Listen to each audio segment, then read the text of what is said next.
From Reno, Nevada, it's time for Ice Raiders hockey. A very pleasant good evening to you, ladies and gentlemen, wherever you may be. I'm Philip Goodman.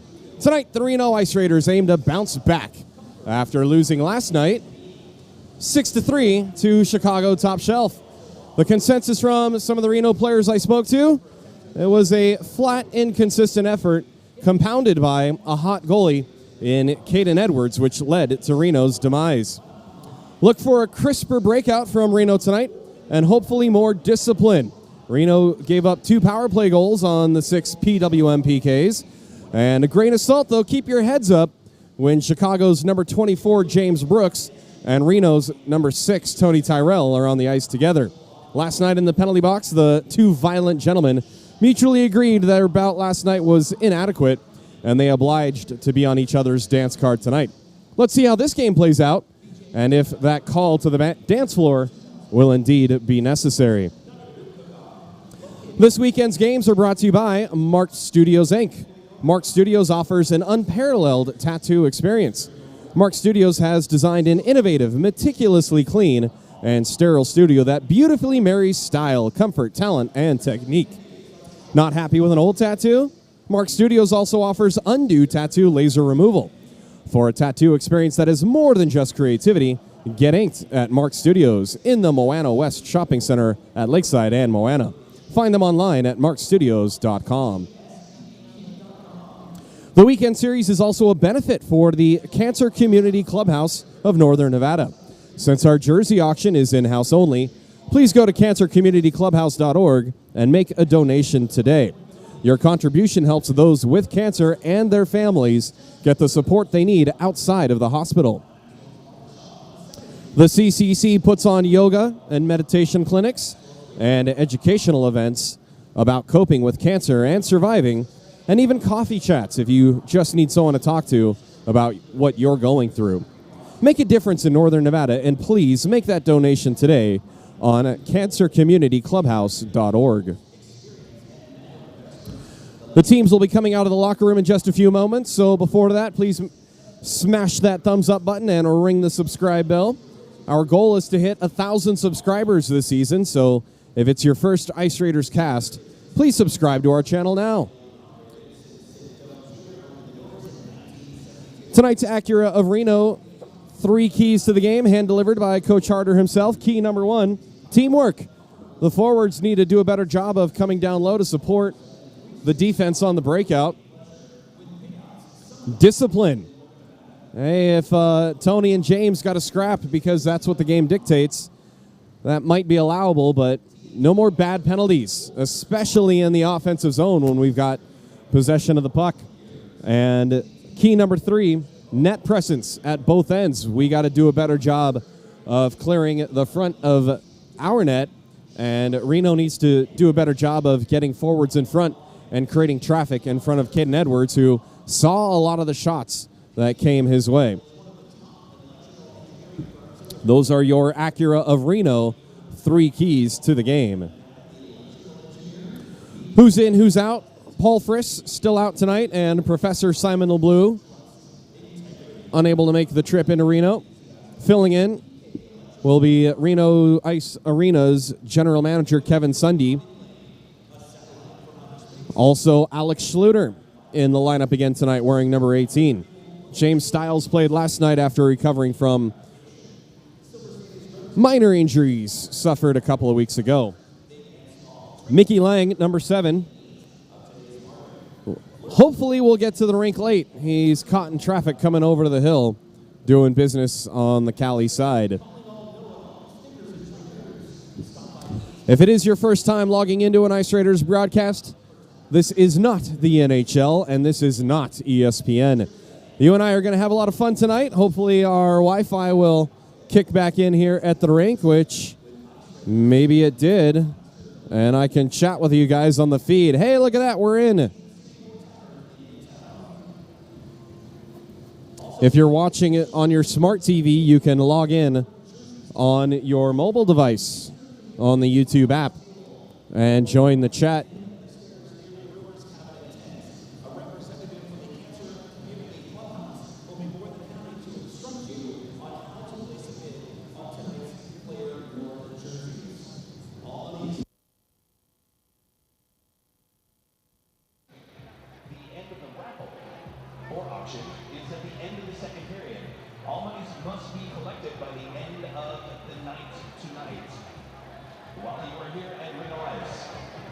Again, find the Cancer Community Clubhouse table over by the Brewers Cabinet tent.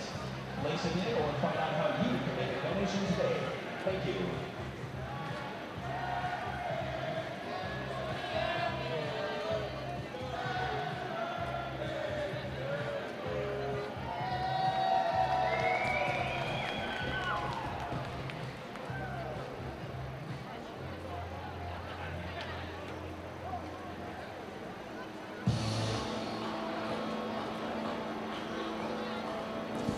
While we're waiting for the teams to come out of the locker rooms, I am always up for a good joke, and even when the egg is on my face. I looked at the menu for the Admiral, you guys, and they don't even have a Chicago beef dip sandwich. A little disappointed in you Chicago folk. If you're trying to lure me in to visit your city for the first time, tell me where to go to get a good sandwich, not to be completely sandwiched by some of Chicago's finest. You guys are a riot. Well done. I fell into that trap.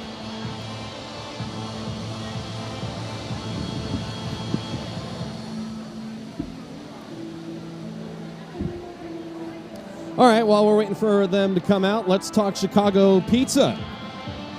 Where do I go for the best deep dish? We don't have a numero uno, which is a large chain, I know. That's like saying Domino's. Here comes Chris Payne with his deep dish thoughts. My deep thoughts are with Malnati's, Lou Malnati's. A lot of people out there that I understand will also shut that down and will go with other places. That's fine. I get it. But I appreciate Lou Malnati's. All right, there you go. The gauntlet has been dropped.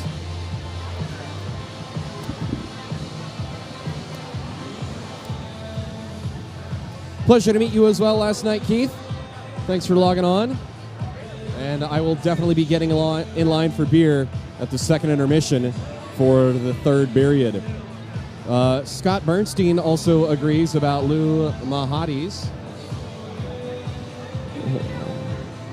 Thank you, Scott Bernstein, for backing up Chris Payne. And it's hard for me to get good pizza in Reno. Why? Because my girlfriend is gluten intolerant and not as a fad. She legitimately is. So when we go out for pizza, it's usually one of those fast cash places where, yeah, they can do a double dough. Big fan of the Mod Pizza. Hey, Mod, be a sponsor. We like pizza. Where does Chris Payne go in Reno? A couple of places real quick. You can get the cauliflower crust for your girlfriend at Pizzava in Midtown. Also, there's a great deep dish place out in Sparks, Mama Celeste's Gastropub. They have a great pizza. Also, you can, if you haven't had Taste of Chicago's deep dish, you should. They are in the Independence Square on Moana and Coliseum Way. And you said something else that I totally forgot. Hey, Mom, what's going on? Only been to Taste of Chicago for that one Chicago dip. Haven't gone back for the deep dish. Got some offers. I do want to go back there and check that out. A crustless pizza at Lou's. I like the crust. I don't understand why people don't eat the crust on pizza. Save the crust, dip it in your favorite sauce, except ranch, because ranch is not a condiment. No, Chris Payne making the ugly face at me. I'm agreeing with you for once. Don't dip your pizza crust in ranch.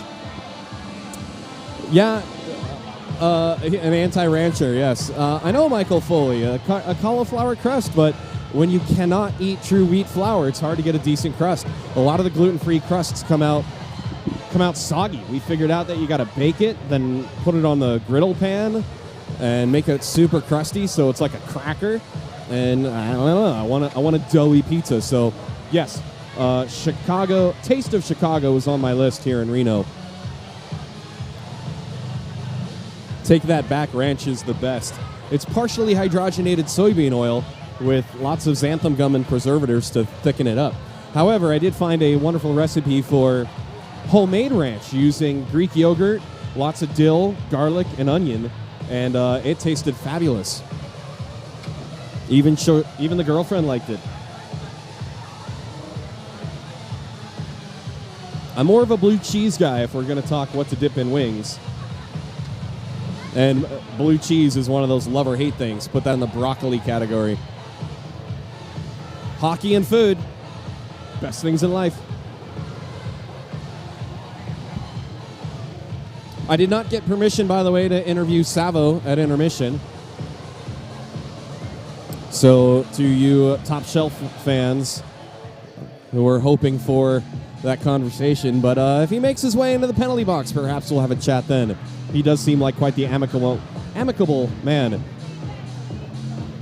depending on what the penalty is for and why he's in the box.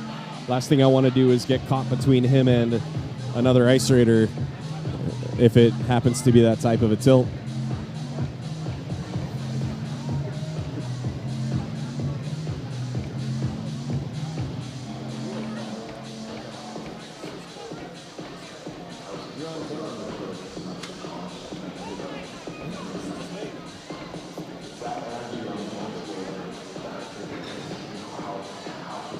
Is there a thing called Chicago nachos? Like, is there a special way that Chicago prepares nachos? There isn't really a Reno way. I'm just curious because when this game has concluded, we'll make our way to the Flowing Tide for late night happy hour and get our nacho on.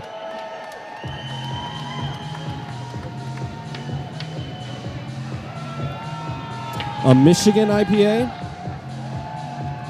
Or what's the MI IPA there, Michael Rosa?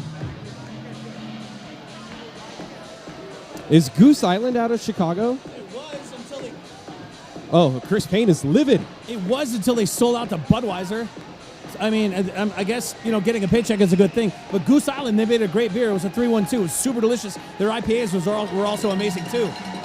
Wow, I used to get Goose Island IPAs at the at LA Kings games. That was one of my buddy's favorite beers. Sad to see that they sold out. Another one out of LA that I'm suddenly forgetting about. Sold out. Golden Road. Golden Road was an LA original, and Budweiser gobbled them up too. Did you know that Budweiser used to have amusement parks? The Busch Gardens families? Yes, there was one in the San Fernando Valley where I lived. I'm old like that. Pokey, huh? Ryan Davlantes. Want to make sure it's Pokey and not Pookie. M.I. Mitten, a Michigan?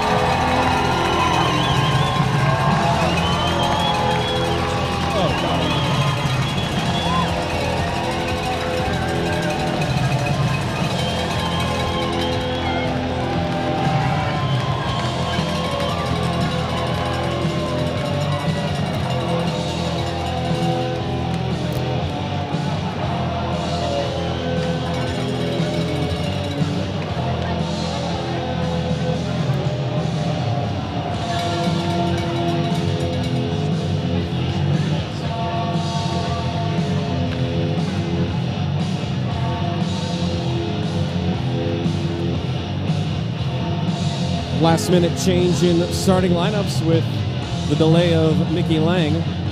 And Chris Payne will announce those for you right now.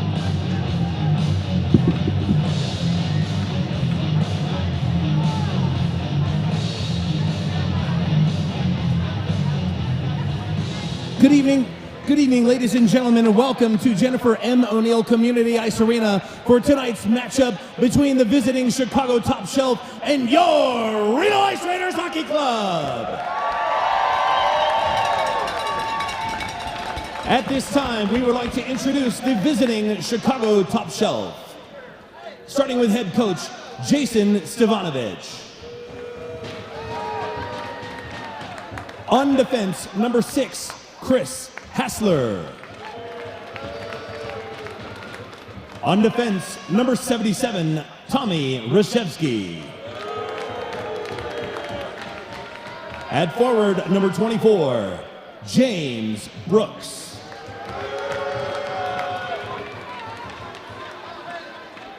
At center, number 88, Bobby Watson. At forward, number 11, Ryan Giles. And in goal for the Chicago Top Shelf, number 31, Caden Edwards.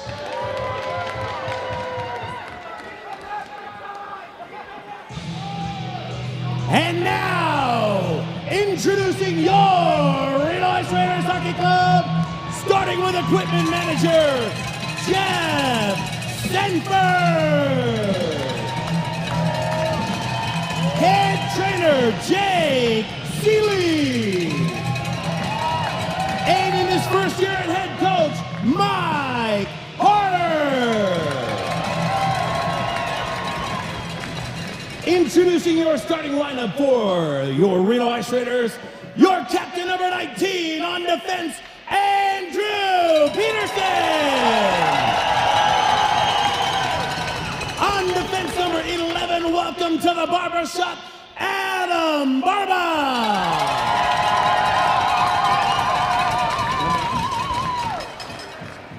At forward, number 9, Matt Robinson. At center, number 18, Alex Schluter. At forward, number 21, hat trick, Nick Anderson. And your netminder wearing number 30, say hello to Justin Sand. Fans, at this time, we ask those who are able to please rise and remove your caps for tonight's national anthem performed by the incredible Melissa Dare.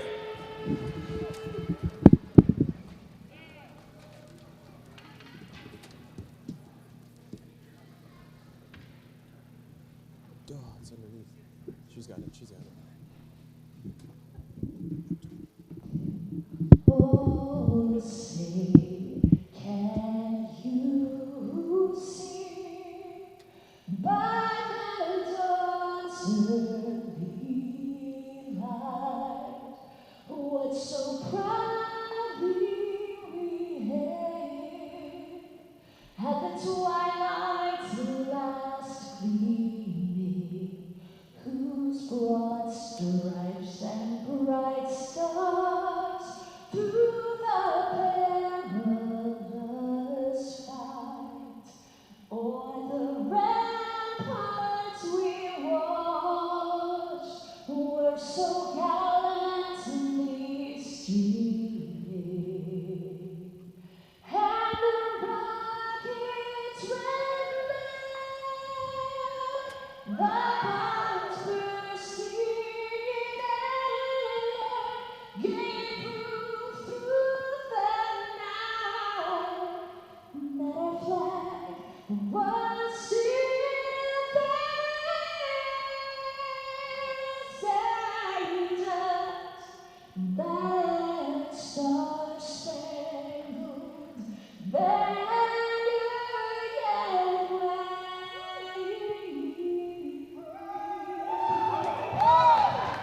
waving o'er the land of the free.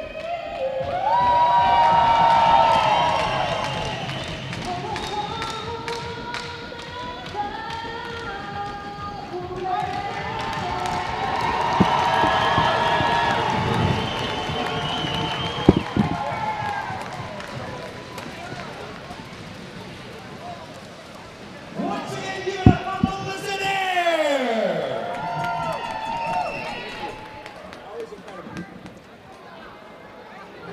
Fans, at this time, we ask you please direct your attention to center ice for tonight's ceremonial puck drop. Please welcome to Reno Ice, Natalie Stevenson and Michelle Taylor, co-founders of Cancer Community Clubhouse.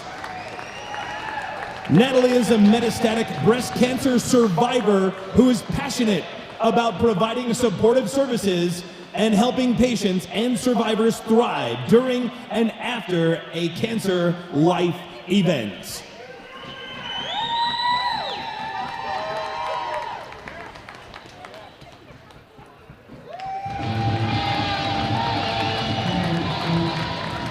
Thank you, Michelle Taylor and Natalie Stevenson. Remember, fans, you can bid on tonight's jerseys, player-worn jerseys, at the Cancer Community Clubhouse table over by the Brewers Cabinet Bench. And if you're not in the building, you can't bid on the jerseys. Sorry to disappoint there. So please go to cancercommunityclubhouse.org and make your donation today. The officials for tonight's contest, Austin Bove and Chris Bryson. The linesmen are Dave Horton and Robert Purdy. The puck is dropped and this game is underway, brought to you by Mark Studios, Inc. Chicago Top Shelf won the first draw, but they got it only as far as Peterson. Here's Ando with a shot kicked away by Caden Edwards. Reno with the first shot on net to start the game. Thrown across the crease. Nobody there, though. Comes back to Barba. He sends it down low for Andos. Comes all the way right side for Matty Robbs. He sends it back to the left point. Now it's chipped up and out from the half wall by Top Shelf. We'll talk pizza and other stuff in just a moment, maybe at the first whistle of the game. But right now, Chicago on the forecheck with the puck along the left half wall. I'm Philip Goodman down in the scorer's box with Chris Payne, our public address announcer, Ethan Benray, our timekeeper, and Shoshana Granite, Tom Jekyll, our statisticians. Everybody going for wholesale line changes here. And on the ice is Andrew Vanek, wearing number 81. We'll talk numbers in a bit, too. A backhander goes wide and all the way to the other side where it's cleared out by Julian Herrera. Top Shelf on the regroup. Savo with it in the red pants. His pass is knocked down,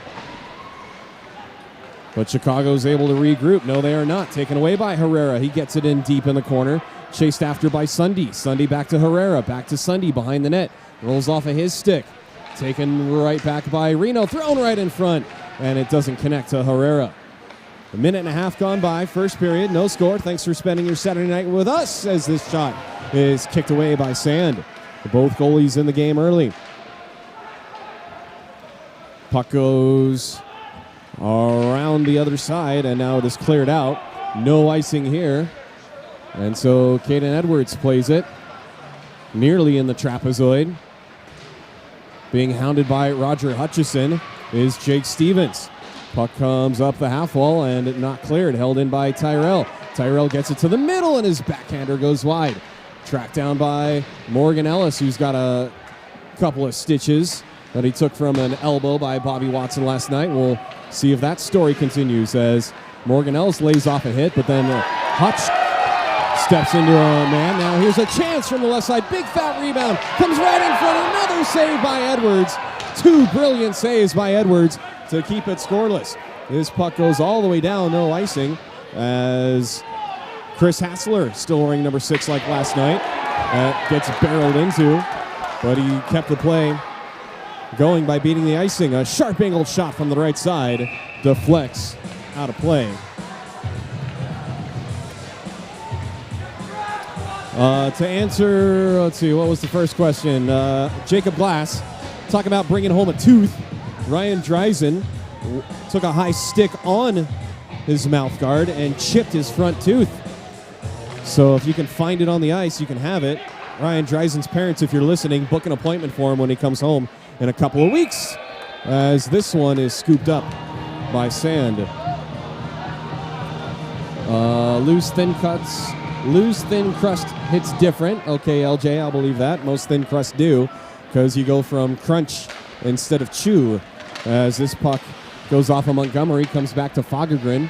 Fagergren gets almost tipped off the play. He was able to sidestep the hit. Then Navratil throws a shoulder in, frees up the puck to Montgomery.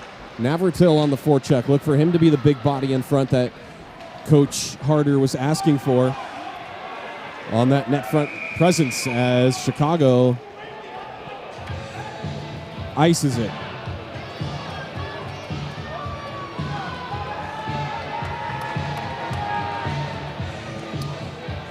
Dan Saltzman, this rink should be NHL. It's not international.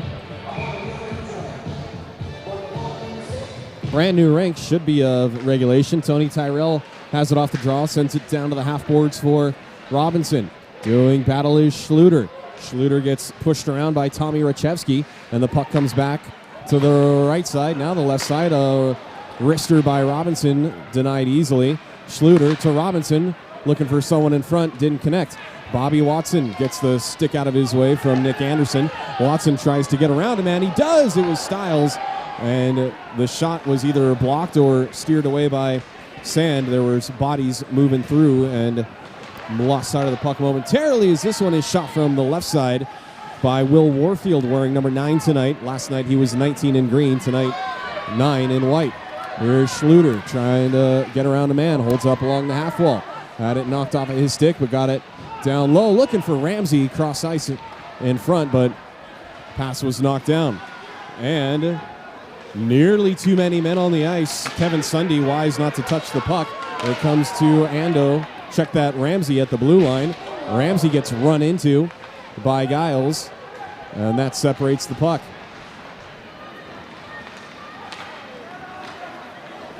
Puck turned over at the Reno blue line. Anderson off of Ramsey. Ramsey blows a tire, checks his edges, and he's going to go back to the bench for some repairs.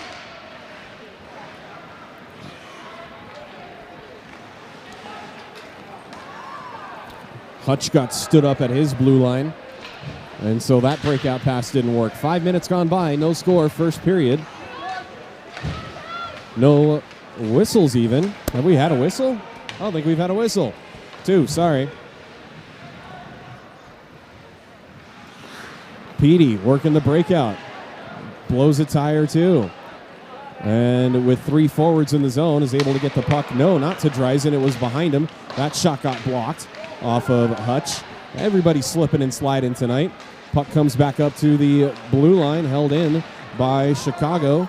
And now it goes around to the right point. Floated in on net, and it's held onto by Sand, pushing and shoving early. And Hutch is on top of one of the top shelf.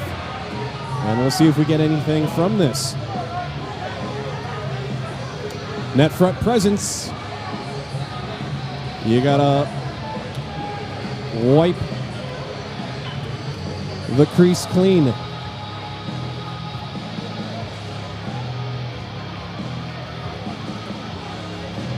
What's wrong with training to the sound of Mozart? Classical music makes you smarter.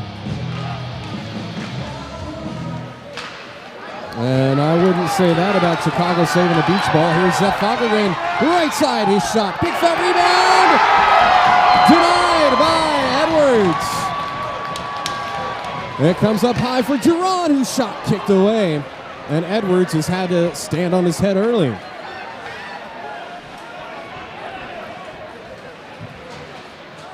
You know, you guys want to chirp. Know what you're going to say if you're going to chirp. Everybody's playing pretty good so far. Especially Edwards on a couple of grade A chances for Reno.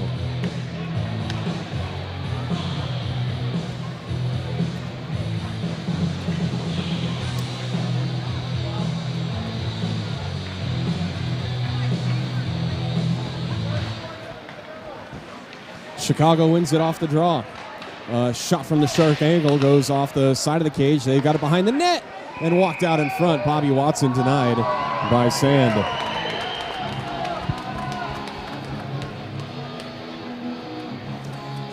Of all the things Don Cherry said, and take this with a grain of salt, of all the sports out there, the only thing that commands as much respect as hockey is baseball. Point of the story is hockey commands respect, and so far, respect for both goaltenders. As here's a shot by Schluter that missed everything and bounces all the way back for a 3-on-2 for Chicago. Bobby Watson through the zone. Got his stick lifted, couldn't pull the trigger. Puck comes out of the zone, and this may go right in on Edwards. It does, and he has to play the puck. Yes, Aaron, Ice Raiders look like they have a little more hop in their step tonight after a frustrating loss last night. Flipped up high, and this will be icing on the Ice Raiders. You know, it's okay to be biased, but, you know, let's keep it respectful is all I'm saying.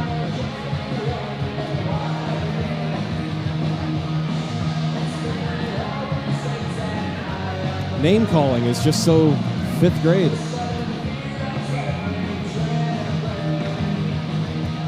Seven minutes plus gone by, first period, still no score. Chicago has possession off the faceoff in their attacking zone. Behind the net for Bobby Watson. Bobby looking for someone to give it to. His wraparound goes through the crease, but no one was there. Taken by Ramsey Anderson. His outlet pass connects off of Herrera, but stepping in front of Herrera was Jake Stevens. And look at Herrera all over that loose puck as there was a little bit of interference right there at the blue line, and then getting run into the bench was Jake Stevens. I beg your pardon, Chris Hassler wearing number 6. Ramsey took him for a ride. And Hassler has some words back for the Ice Raiders bench. Stumbling on the play was Savo. His shot goes off the side of the apron. And it comes right in front. A backhand try goes wide. Will Warfield didn't get everything he wanted on that. And so Reno has some time and space. Ahead for Ellis, who's got 3 stitches under his chin, courtesy of Bobby Watson. Ellis plays it behind his own back to himself. He's got it behind the net. He turns it over right in front of the bench, and Jiron separates the puck again from a shelf player.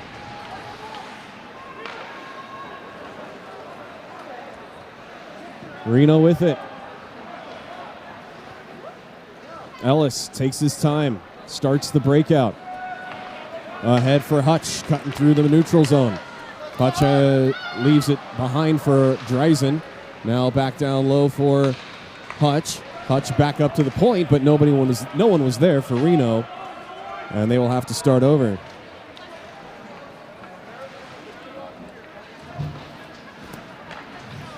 Pillowcases. We'll see what kind of a pillow fight we have tonight. Here's Fagergren into the zone, crosses with Ellis, instead takes the shot, and it's kicked away by Edwards. Battled for behind the net. 3-man, 4-man scrum. There's a white jersey underneath it all, and Chicago's able to take it away. Navratil on the forecheck for Reno. And Chicago is way offsides on the play. 10.5 to go first period. Our first neutral zone faceoff seems like in a while. Tonight's game also brought to you by Nevada Retina Associates. If you've got eye issues in the Reno area, go see our friends at Nevada Retina Associates. Faceoff squirts all the way to right in front of us for Andrew Peterson. Peterson across the blue line. He gets it down deep and now cycles it around, but nobody there for Reno. Not held in by Barba at the left point. Chicago gets it into the attacking end, and Reno lets it go. Interesting play, so that way it goes back up to the blue line where nobody was. Still fought for in front of the Reno bench. And now it squirts over to the right side for Vanek. Vanek sends it around the boards. Tommy Klanowski after it. Klanowski and Barba. Now it comes back up to a vacated left point. That'll allow the Ice Raiders to change up on the play. Of course I'm going to be biased, Ryan. It's a Reno Ice Raiders broadcast. It's not NHL. It's not ESPN. It's our house. Here's a chance that nearly deflects in. Now here comes Chicago the other way. Nifty toe drag move. And a shot by Davlantes. Denied by Sand. Here's Schluter, 3-on-2. Schluter, drop pass for Anderson, who shoots. And a save made by Edwards. And a little bit of a face wash from John Stevanovic.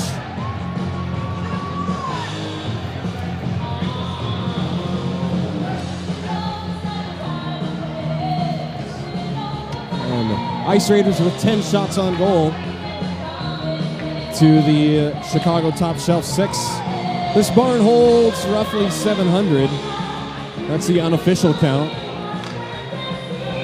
It's standing room only here in Reno as well. They still drop the puck, and yeah, they're going to do this again. There were guys encroaching in the circle. Jostling for position.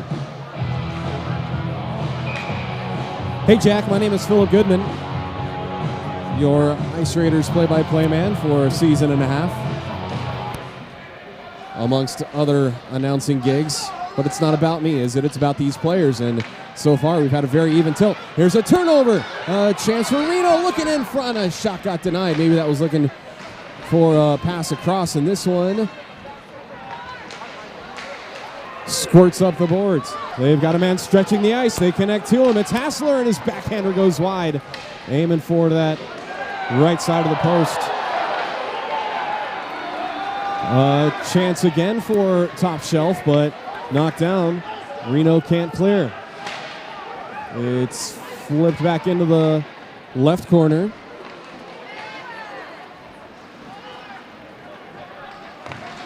And nearly turned over at the blue line. Puck bounces in. It stays in. Yeah, good call by the linesman. That puck was 15 feet for me, and I could see it was still in. Good call by the lines on the spot. Reno having trouble getting the puck out of their own zone. Right in front, a one-timer got blocked and goes out of play.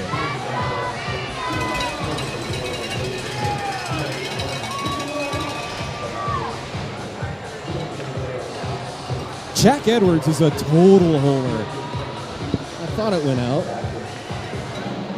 Jack Edwards is a total homer for Boston. I don't ever want to be that bad. I come from the Chick Hearn and Vin Scully School of Broadcasting, where you call it honest. As Reno has it after the draw, but turns it over in the neutral zone. Chicago had to wait for one of their mates to touch up, and now Reno does get it out to Schluter. It's a 2-on-1 with Robs, but the pass goes behind Robs. His backhander return feed for Schluter, also behind. Just misconnecting here. Reno held his own momentarily, but here comes Giles the other way. Giles gets stood up by Schluter and then hauled down, and that's just a hockey play. They're going to let it go. No holding anywhere. A shot on goal saved by Sand.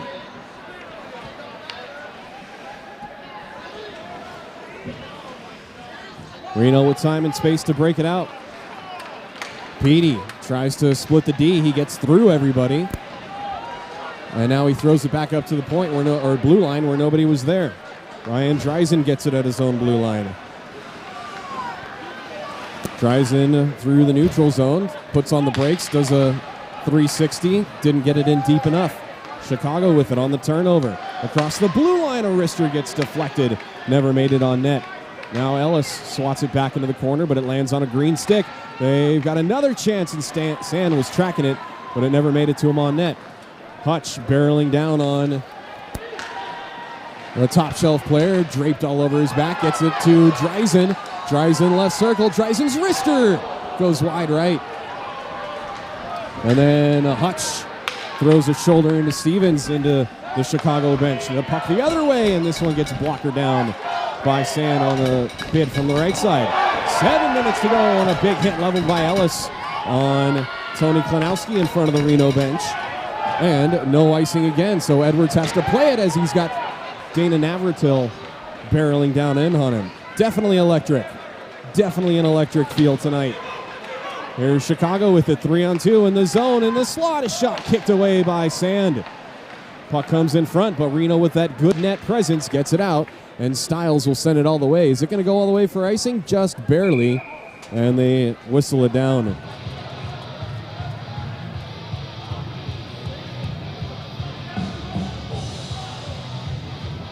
Tony Mustafa, to answer your question, yeah, pretty much exhibition. We're not really a part of a league. We're trying to get things together again with the Mountain West League, and Chicago Top Shelf is not part of a league. They are a travel senior A squad as this puck deflects off of Stiles and off the protective netting. Are you asking about Justice Giori? I don't question goaltending and who starts and who doesn't. That is never a thing I will do.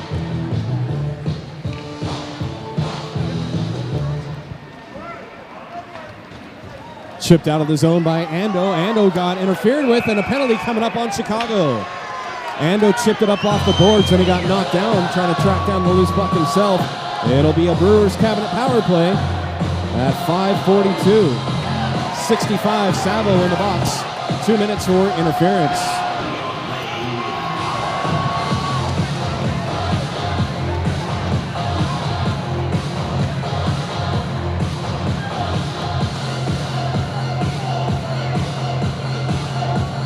I know, right? All right, Savo, I got to ask you, how do you feel about this game so far?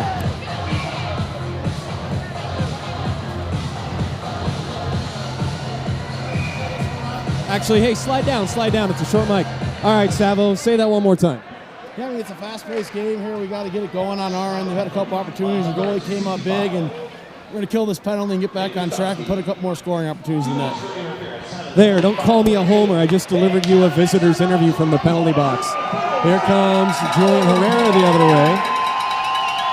And he's seeing the same game I'm seeing. Say that again.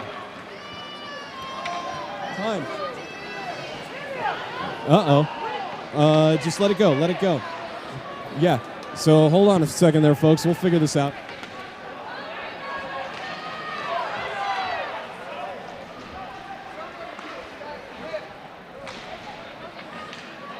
Don't worry about it. We got it figured out. So a bit of a clock issue here. We're going to figure that out. So fortunately, we didn't miss any goals or anything. 42, yes. And this is why I'm in the box to help out. Here's Alex Schluter right down Broadway. Gets it right side for Robinson. Over to Schluter. Left point for Peterson. Up high for Jiron. He winds. He shoots. And he missed everything. There's Schluter with it again. And then at 4:12, you're going to say 30 seconds to go. Here's Peterson's drive, and that got blocked. Rebound was loose. And Reno couldn't bury it. It comes back to Jiron. He winds and fires. And an amazing save by Edwards. Are you kidding me? Unreal Edwards play tonight.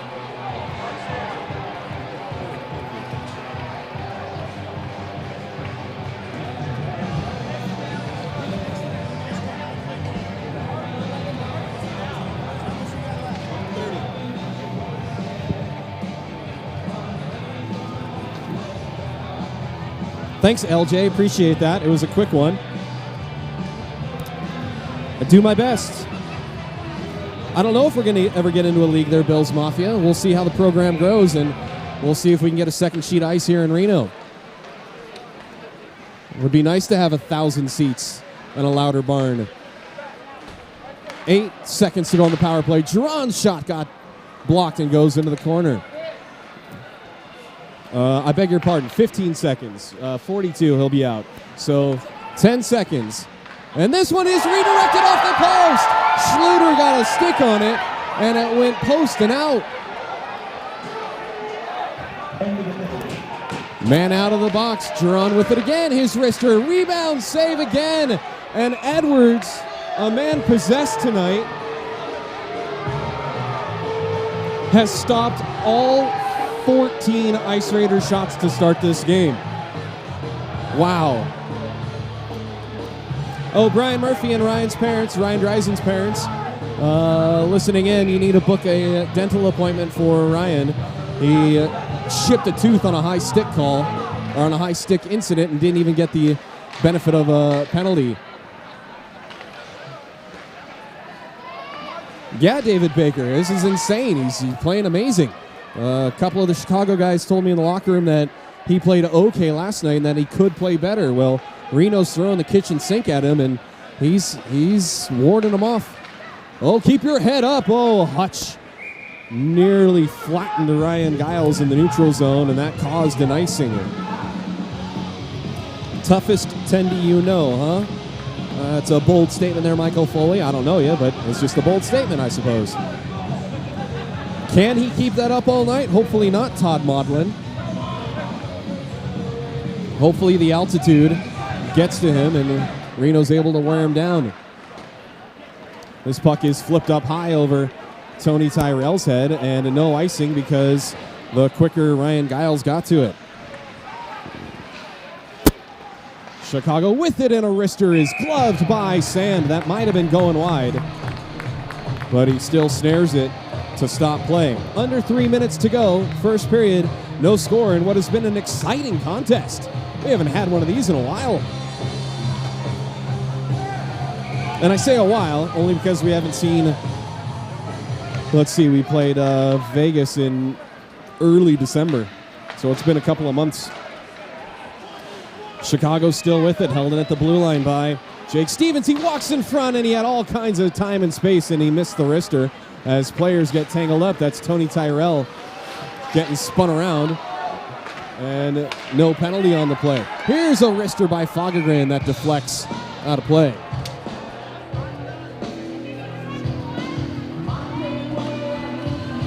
Oh, bad bounce by me. My bad. It did clear the glass. I got over the bar.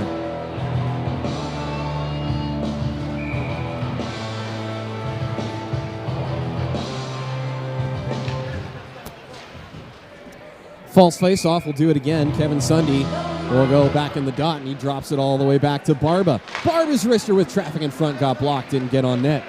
Chicago with it the other way. This will not be icing. The back linesman had his arm up, but then Barba got to the puck in time. Played off the near boards, and now ahead for Sunday. Sunday's cross-ice pass he whiffed on, trying to connect to Julian Herrera. Puck turned over in the neutral zone, but it's gotten as far as the slot where James Stiles was. Stiles gets it back. Stiles ahead for Ramsey. Ramsey collides with Kevin Sunday, and that play was not offsides. All right, Sunday's wrister goes wide. And now it comes to Stiles. Stiles' wrister blocked down in front. Another juicy rebound. Edwards had to shoulder that one off. And Reno has time and space to regroup. 1:28 to go. Today is 1:28, and I got to give a shout out to my mom. It's her 70th birthday. Happy birthday, Mom. Yay. Chicago with it on their own blue line, being hounded by Nick Anderson, forcing Jake Stevens into circles. Pushes from behind, no penalty. Nice job. Bobby Watson cuts through everybody except for Jeff Jiron, who got a stick on Bobby Watson. 1 minute.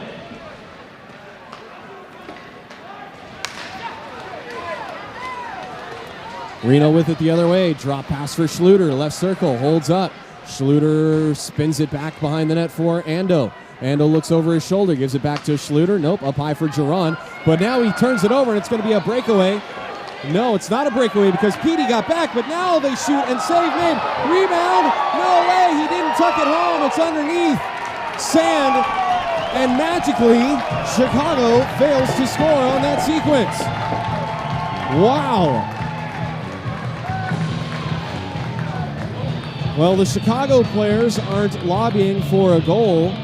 It looked close. Hard to tell from here if that puck crossed the line. Wow. Dan, we go see the Beer Man at the third period. Chris, who sings that song, Radioactive, Radioactive? Who was that you played? The Firm. The Firm. There you go. Thank you. But you didn't play it. But that's a different one. Shot from way up high is kicked away. No, Radioactive's Imagine Dragons. Yeah, I've played that at trivia a couple of times. 30 seconds to go in the period. Oh, that's why you wanted him to play Arms Wide Open last night? No, we don't do that. Here's a shot saved by Edwards again.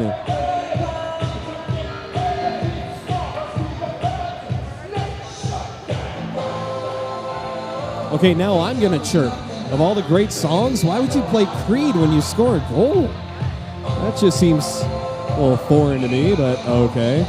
Not even Sweet Home Chicago, some Blues Brothers, as Chicago lifts this one all the way up and out with 8 seconds to go in the period. Petey, he'll send a rising slap shot, and that's going to be icing with half a second to go. Let's see if the officials come over and tell us to put more time on the clock. No goals. Reno Ice Raiders, no goals. So the official is pointing to a face-off over there, and he's going to tell us what to do. He says 1.5. Correction. 1.5 seconds left in your first period. 1.5 seconds left in your first period.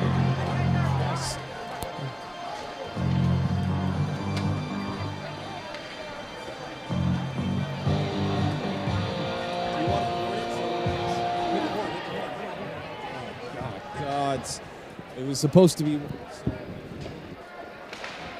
That was one timer off the draw. If that had gone in and they had 2 seconds, that would have been very awkward for Reno.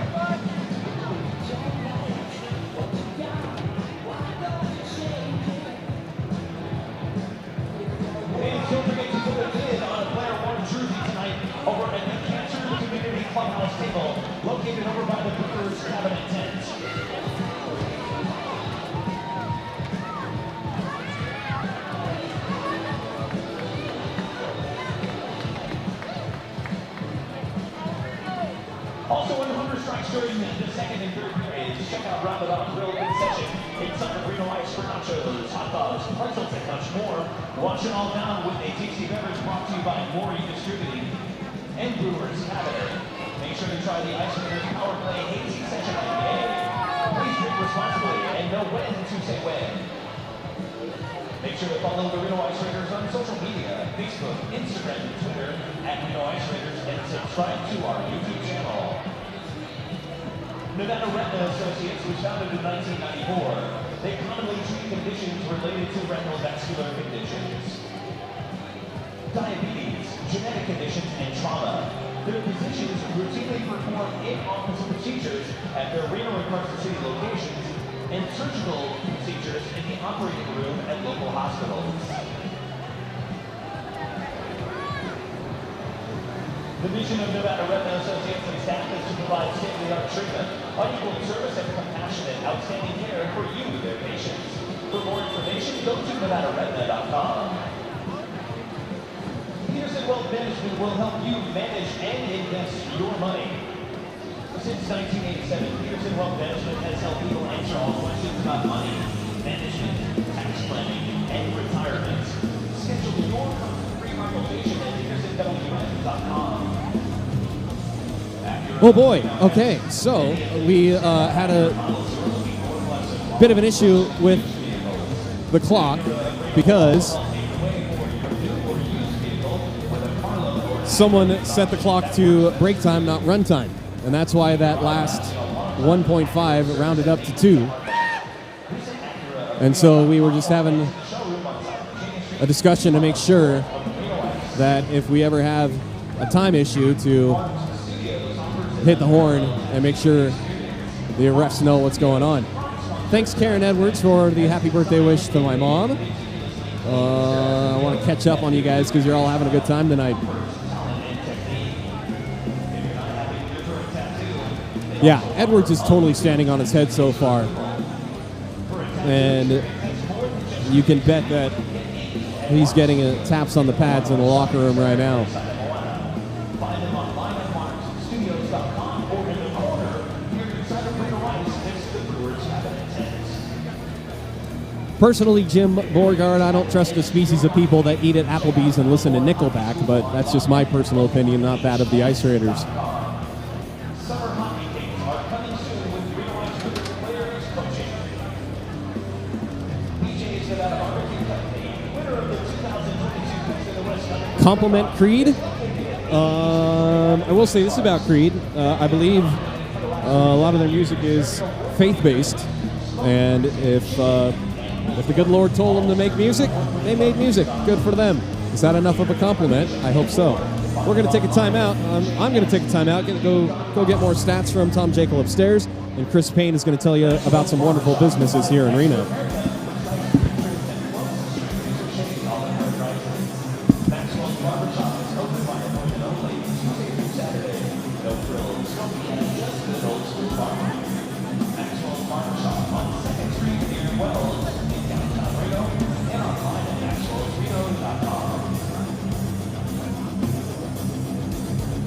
Contrary to what's on the news these days, homes here in the biggest little city are still selling at great prices, but only if you present them well. In this shifting environment, you owe it to yourself to take advantage of the Landsinger Realty Group's wide range of expertise and exclusive seller programs to keep you in control of your sale. Check out the Landsinger Realty Group table inside of Reno Ice and find out how they can help get your home sold. Trust the Landsinger Realty Group to be on your team, always. Sierra Sid's Casino in Sparks has been family-owned and operated since Sid Doan Jr. opened the doors in 1972. Check out their Atomic Bootlegger Lounge at Sierra Sid's for local craft brews and tasty cocktails in a comfortable environment. Sierra Sid's, open 24/7, 365 for your gaming pleasure, with payouts, some of the largest in Northern Nevada. Join the fun online at SierraSidsCasino.com. Fans also don't forget to place a bid on one of the player-worn jerseys at the Cancer Community Clubhouse table over by the end of the bleachers. Make sure to get your bid in before the end of the second period, because during the second intermission, we will announce the winning names. Good luck, and thank you for your donations.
Awesome. There's a watch party going on at the Admiral for this game right now with the audio on. All right, ladies and gentlemen, coming up to the stage right now is your goaltender, number 31, Caden Edwards.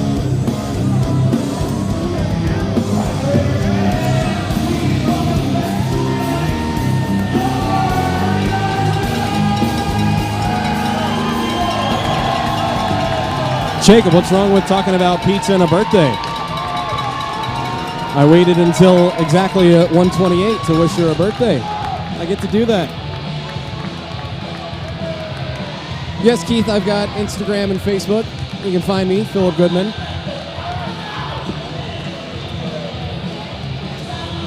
Let's see, who else was asking about that? Aaron Miranda, when you say the announcer has to go back-to-back, are you talking about me, the announcer, or Chris Payne? Because Chris Payne is a professional talker. He is on local radio, 104.5, Rock 104.5 FM. And he's got a variety of DJ and other gigs. Yes, Jacob, I'm aware.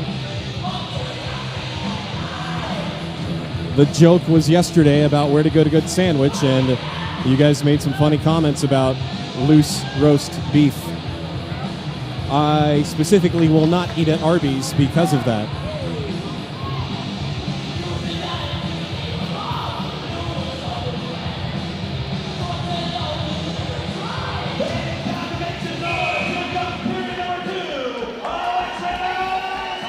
Second period underway, teams trading sides.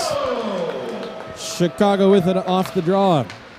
Chicago won the bulk of the faceoffs again. I say again because they did last night. Chicago on the attack. They send it in front, and this deflection goes wide right. Puck is knocked out of the zone and then nearly getting elbowed into next week. Nick Anderson dives under the hit. Here's a shot by Robinson, and this one gets blocked down.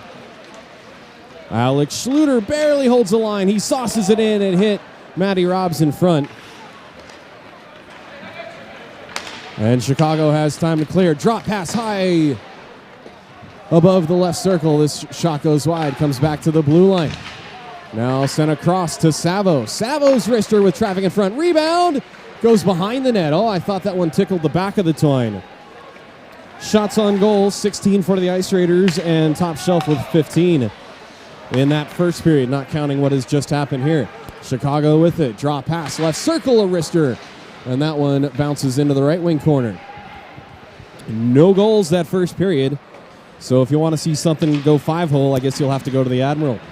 Here's Ramsey Anderson the other way with Herrera. Ramsey Anderson inadvertently got it to Herrera. And now it goes into the right wing corner. Herrera doing battle with Watson. And it is chipped up and over, bounces to Jiron at the red line. Jiron sends it back in deep, but the Ice Raiders were offside. Now they touch up. Tyrell to Herrera. Herrera gets hit hard by Savo. And then Herrera and Bobby Watson come together. And then Ramsey Anderson with a tap on the backside of Davlantes for that good, clean hit. Ramsey knew it was coming. He's even going back to the bench with a bit of a grin. That's the fun thing about hockey. You play hockey to be physical, and you know sometimes you're going to be the recipient. Ramsey was, and gave a pat on the back to Davlantes for a solid physical play.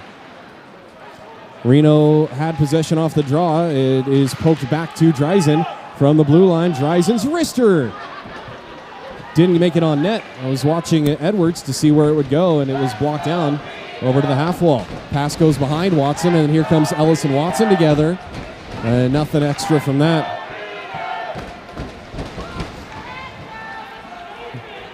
Tony Tyrell with it, chips it up ahead for Dreisen. Dreisen cuts to the middle, and his wrister. Don't know if that went off of Edwards before getting the glass or if he just missed entirely. Good looking shot though. Here's Tyrell looking to get in on the forecheck to pinch in, and Reno still holds the zone. Cross ice right in front for Tyrell, and Edwards stands tall again. A wrister, and Hutch misses it 2 feet over to the net. He had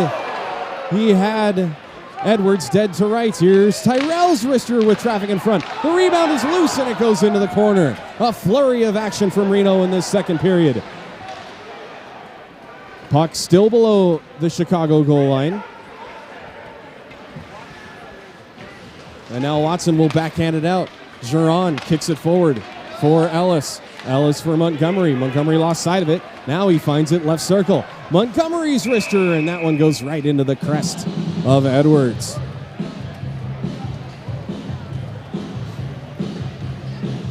Woo! Catch your breath. Line changes for Chicago in their defensive zone here.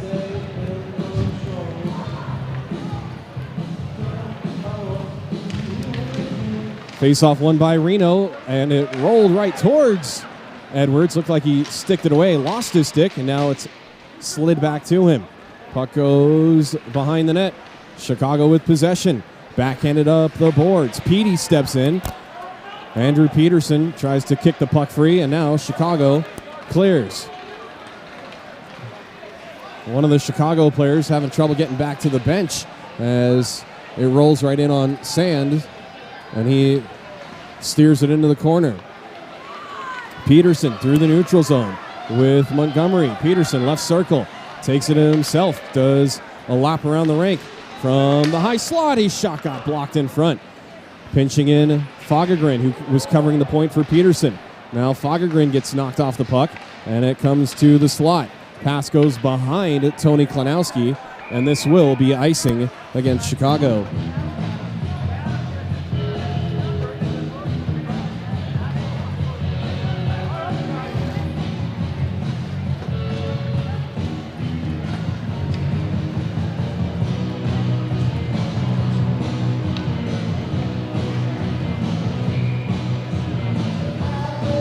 Face off to the left of Edwards. Pushed forward by Reno, but taken away by Chicago.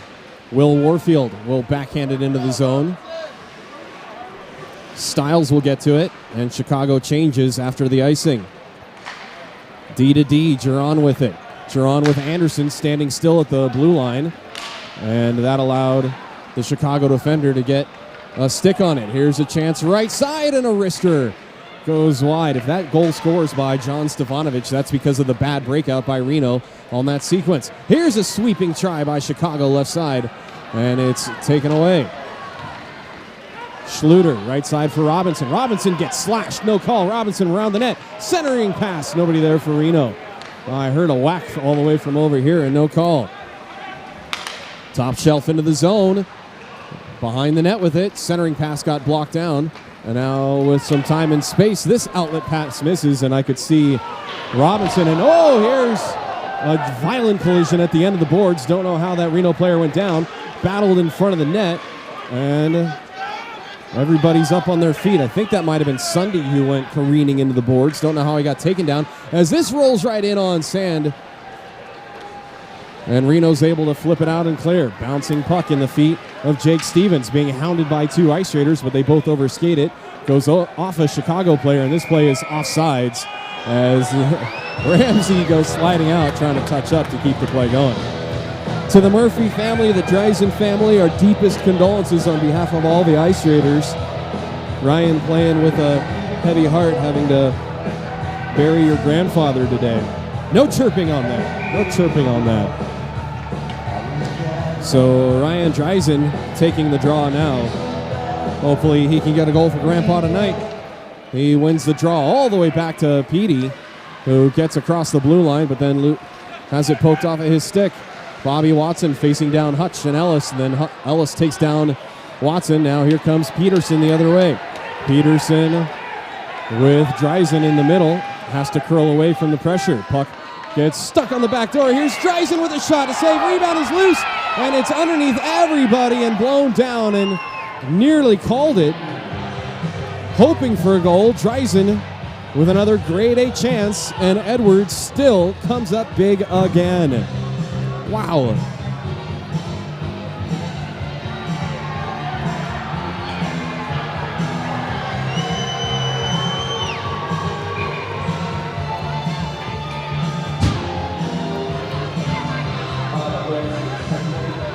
Thank you, Jacob.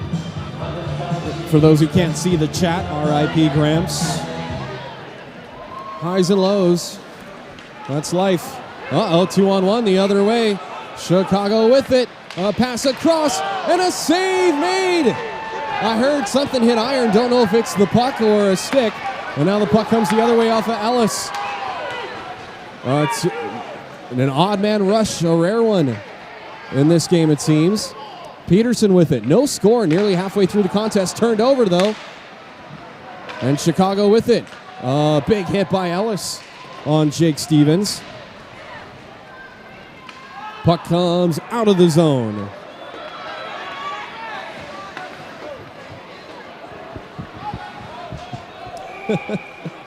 And this will be icing against Reno.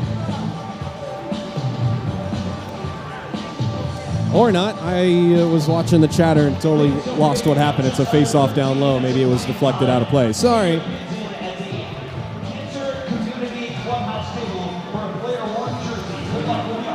Face-off to the left of Edwards, who has been absolutely marvelous tonight.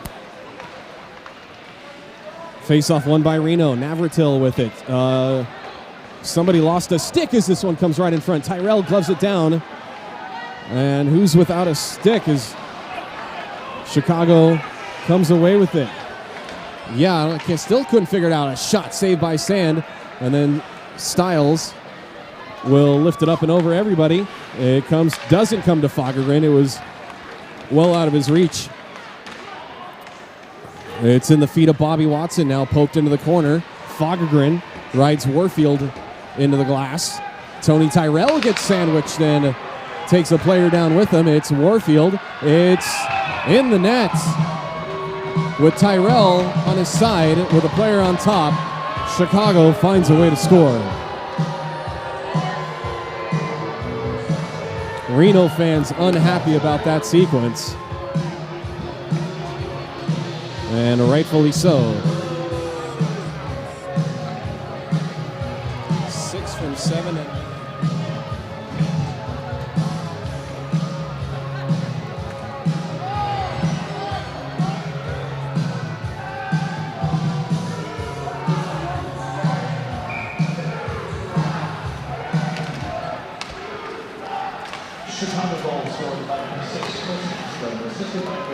Well, the ice has been broken. Chicago with the first goal. Chris Hassler from Jake Stevens and Will Warfield. Here comes right side for a wrister. Save made again by Edwards. Pinching in is Barba, but it's lifted over his head and it bounces out of the zone. Ando couldn't hold the line. Ando plays it off the boards to himself.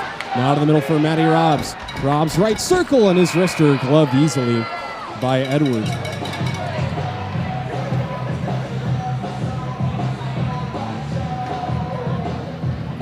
So it took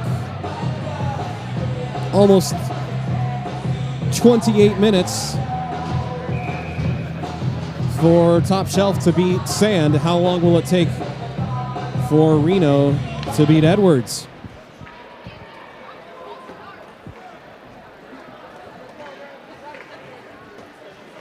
We'll drop it again, and an awkward draw as Herrera was tied up. Jiron with a wrister, save made, and the puck was loose.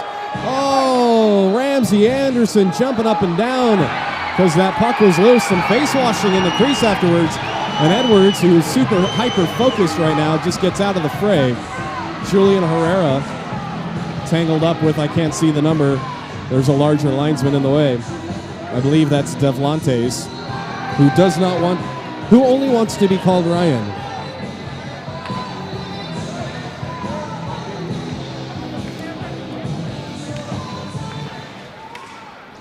Face-off won by Chicago, but held in at the point, and a shot sticked away by Edwards on the Jiron snapshot.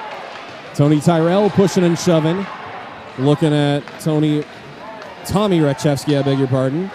Sent up ahead for Tyrell, but it's beyond his reach. A leaping Ramsey Anderson can't glove the puck down. Are you trying to say Caden is like Bill Browski? He's like 7 feet tall and does a bunch of stuff, stopping a puck with his teeth. Ahead for Nick Anderson. Nick Anderson gets around Savo. Anderson's got the feet turned and he walks in front and scores! Nick Anderson got around Savo and chips it past Edwards. It's a tie score, 1-1 at 10:52.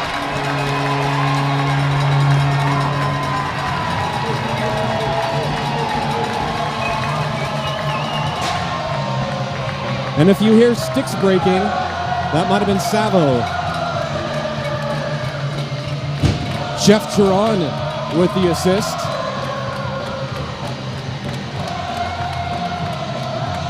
Honestly, Savo was livid.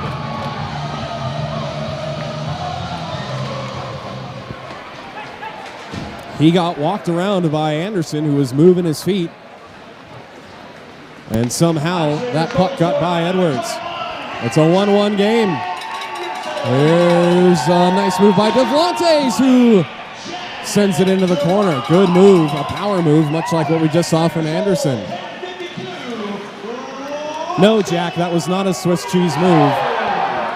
That was not Swiss cheese. Goalies can turn to Swiss cheese. The word you want to use is pylon. But truth be told, that's just Nick Anderson moving his feet and playing determined. Told you guys, I'm not a homer. Call it like I see it. Here's a chance for Davlantes, and this one is gloved by Sand.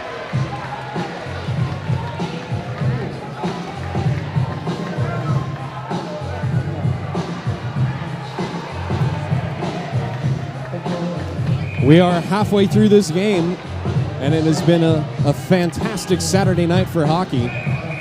Reno being allowed a line change. The arm was still up, buying everyone a little bit of extra time.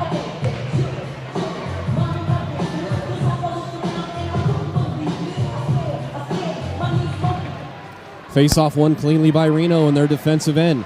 Peterson puts on the brakes, and he'll carry it behind the net. Actually through the crease, kind of precarious. Ahead for Herrera. Herrera's outlet pass got knocked down, and then a little bit of a pick set. Here's a 3-on-1 the other way.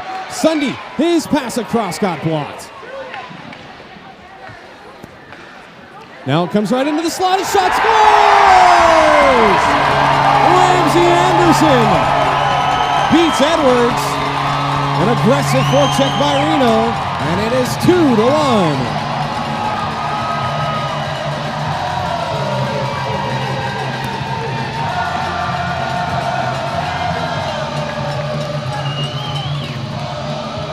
Kevin Sunday with the assist at 9:42, a minute and 10 seconds between two goals.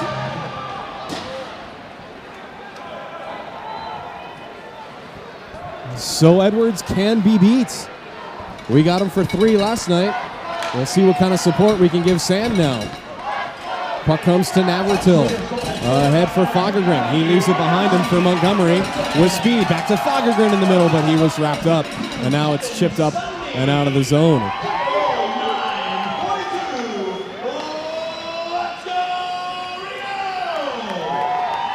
Just over 9 minutes to go, second period. Pass misses Montgomery on the fan side of the ice. Standing room only packed crowd here in Reno tonight. I was about to ask Chris Payne something, but I will as soon as the puck is not behind the net in the offensive zone. Stiles will flip it up high. I lost sight of it. There it is at the Chicago blue line. Chris Payne, is this the largest crowd we've ever had in Reno? I would say this is the largest crowd this weekend. Here's a chance right in front for Anderson looking for number 2. Well, definitely this weekend. Just seems like there's a lot more bodies behind the net. Behind Justin Sand. Turned over to Schluter. Schluter gets wrapped up. And he got kind of hugged on the play, but not enough for a penalty. Matty Robs fires, and this one goes off of Edwards and all the way back out. 2-on-2 the other way.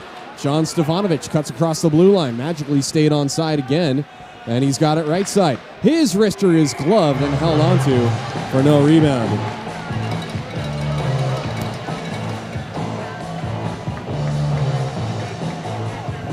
Woo! Stands are full along the bleachers where Jim Dunnigan and Tom Jekyll are standing. And that's packed with standers as well. And then behind the nets, you guys can see on your YouTube cast, because Jim does a marvelous job, is getting hipped off the play, was Adam Barba. He got the puck in deep, and now it's turned over by Chicago at their own blue line.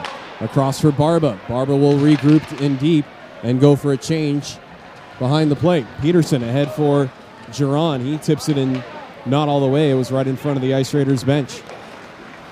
Turned over on sides for Dreisen. Dreisen got his stick lifted, and now he gets it over to Ellis. Ellis's wrister, he fanned on it though. Went off of his heel. Comes back to the left point for Jiron. He's got a man behind him. It redirects and almost went in off of Andrew Vanek. Vanek got the best redirect on it and nearly went in. This play is offside, and I thought Ellis touched it, but I guess not. Into the middle. Chicago with it. Play is onsides again. Okay. Turned over by Chicago at the Reno blue line. Jiron gets through a couple of stick checks. Drops it for Hutch. Reno changing on the offense attack. Hutch sends it in front. A shot and another great save by Edwards. Kevin Sunday can only stand there and stare at the brilliance that is Caden Edwards tonight. Jeez.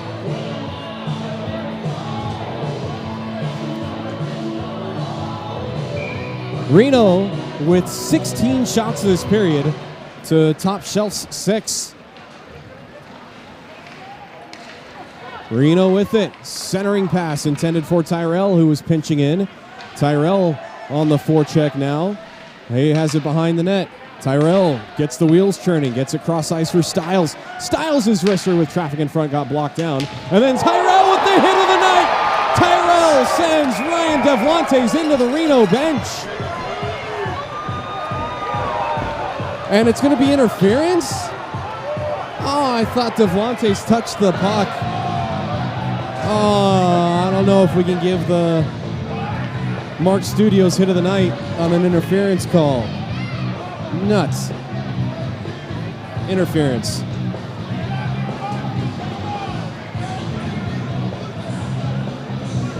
.626. The time of the penalty. It's the first PWM PK for Reno. Tony, didn't he have the puck? Wasn't he eligible to be hit? The puck was in his feet. He was eligible to be hit, and Austin Bove calls an interference penalty, and I think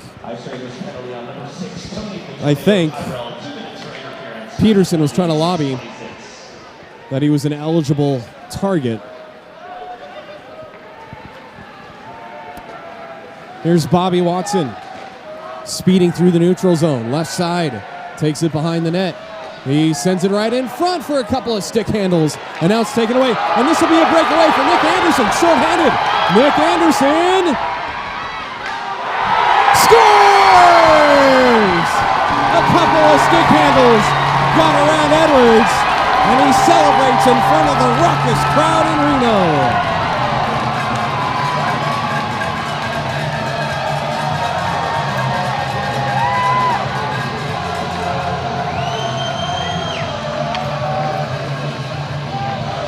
.21 unassisted on the turnover. Not out of the woods yet, boys and girls. Still a minute 29 to go on the power play. But it's a shorthanded goal for Nick Anderson, and he's got 2.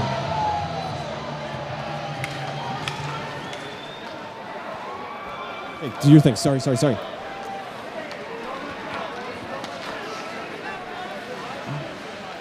Chicago with it. This one's deflected away. And Chicago still has it, though, on the attack. It actually does come out of the end.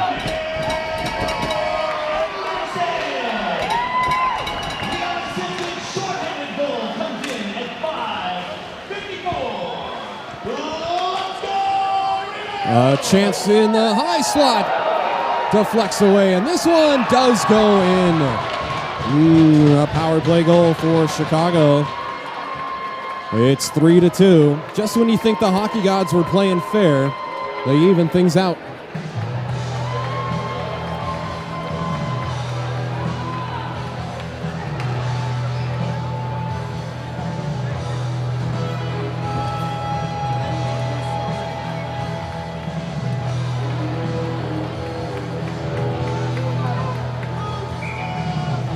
So at 5:19, 35 seconds after Ando's shorty, John Stefanovic finds the back of the net. Tony Klenowski gets the assist, as does Andrew Vanek.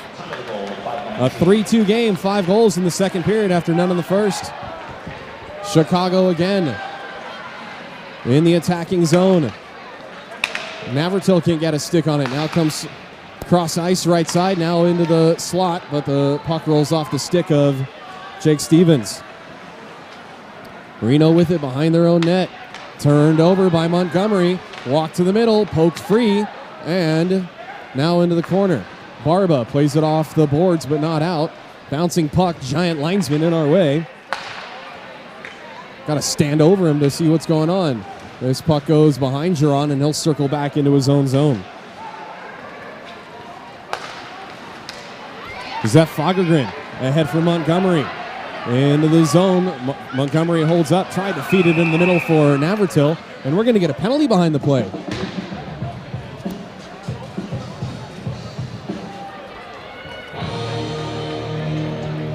Ten White interference. It's going to be a power play for Reno.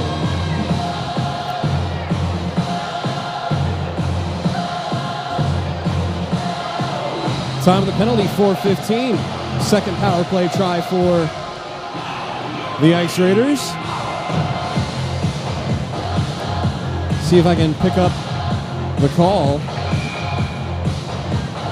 on the replay here. Comes back up to the right point for Peterson. Peterson along the blue line. Peterson sauces it over to Stiles. Stiles walks the line, gives it back to Peterson. Peterson looking up. Down into the corner for Ando. Ando backdoor, nearly deflected in. As Schluter was right there on the doorstep, squeezing the pillows, was Edwards.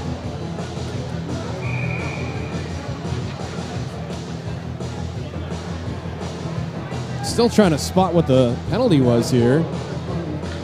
I think it came late after the puck had left the zone, because I was watching my left and the penalty was called from the right. Here's Peterson walking the line again. Peterson, left side, gets it down low to Robs. Matty Robs to Peterson. They play catch with it along the left half wall. Centering pass, they score! James Stiles coming back door and zipping the pass across was Matty Robs. It's a goal for the defenseman on the power play. Give the assists to 9 and 19. Time of the goal, Tree.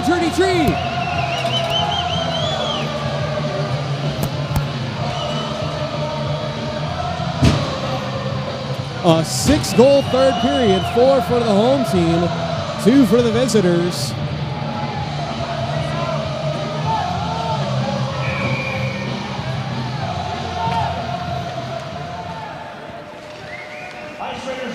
It's a Brewers Cabinet power play for the Ice Raiders, as this one rolls in on sand, and he'll cover for a whistle. Hey, welcome to the party there, Dr. Detroit 1991.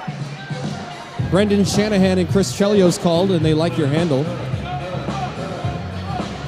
This is not a league, it's exhibition. It's Senior Pro A here in Reno.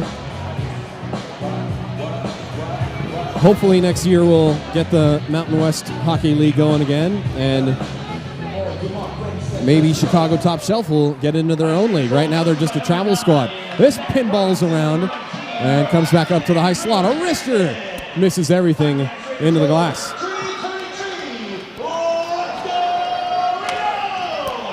This will not be icing, as Ramsey Anderson beat out the loose puck, and now Edwards will spin around outside his crease to cover up for a whistle.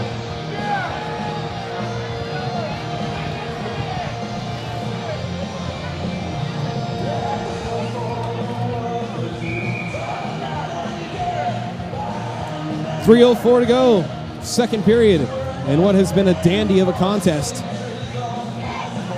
Reno 4, Chicago 2. Tony Tyrell gets the wheels moving. His wrister is saved by Edwards, and then everybody goes diving through the crease there. Edwards had the puck. Tony Tyrell, all kinds of fired up tonight.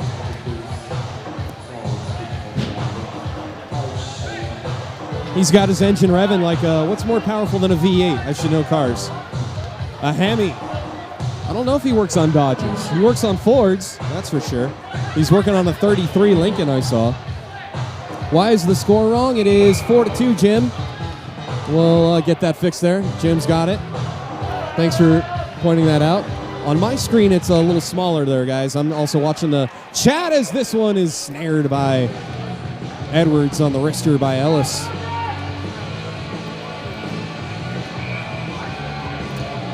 Before you guys start chirping on me and or Jim about the score, Jim is running 4 cameras, by the way.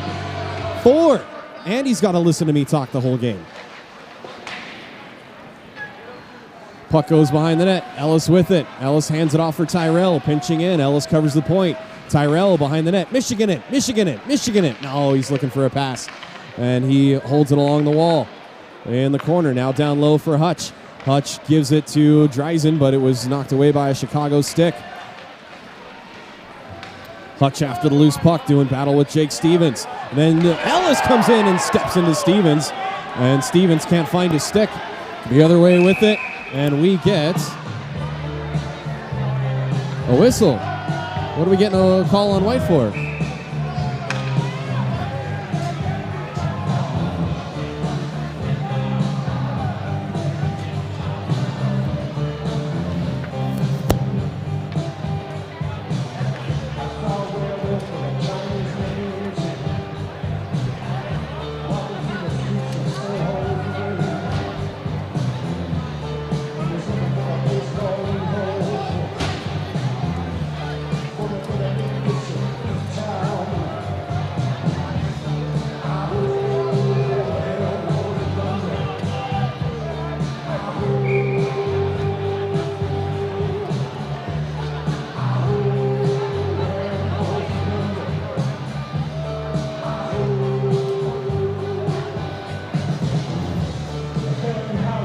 So Tommy Rachevsky said something he shouldn't have to Austin Bove. Austin slaps him with an unsportsmanlike conduct for abuse of official and a 10-minute misconduct. It'll be a while before he gets out. Nick Anderson sweeps it in front looking for 3. And now Chicago will clear.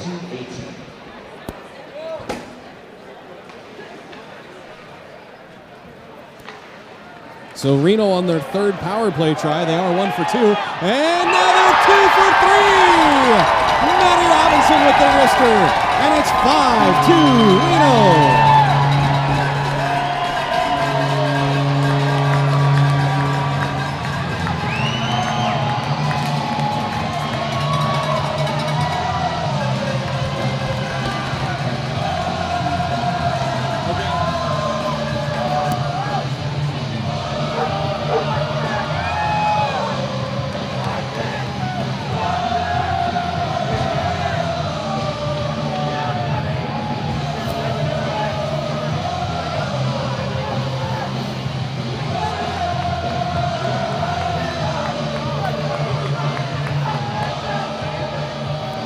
Yeah, so he still stays. Actually, because we scored on the power play, the 10-minute penalty starts at 1:52.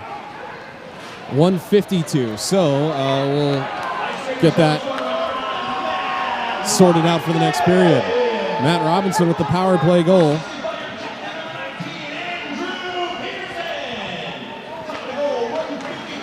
And we'll get that squared up in a moment on who scored the goals, and the Chris Payne got it. That's the important part, as this rolls right in on sand, and he covers for a whistle.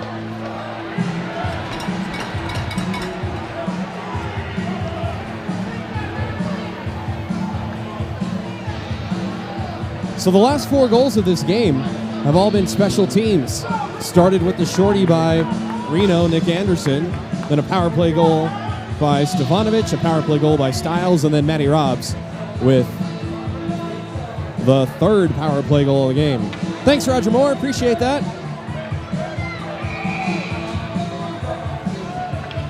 Don't know what he said.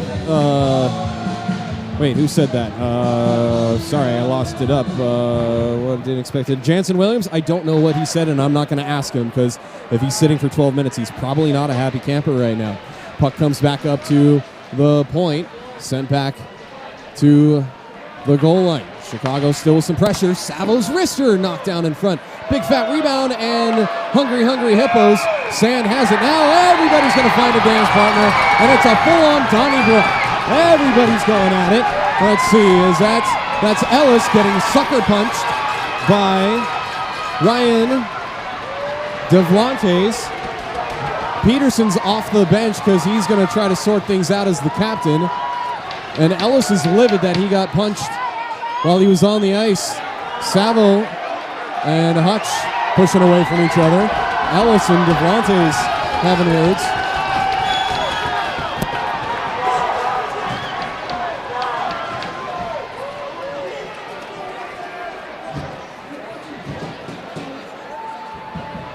Say again? 17 and 81.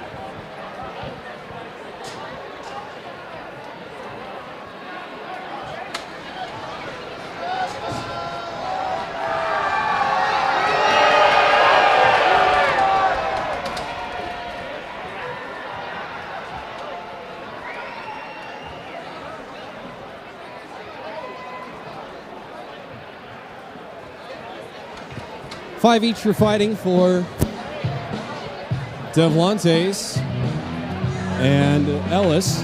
And where did Davlantes go? Oh, he went to the locker room. Was he cut? Was he cut? Or did they just kick him off? Oh, okay. All right, you can just leave. Okay.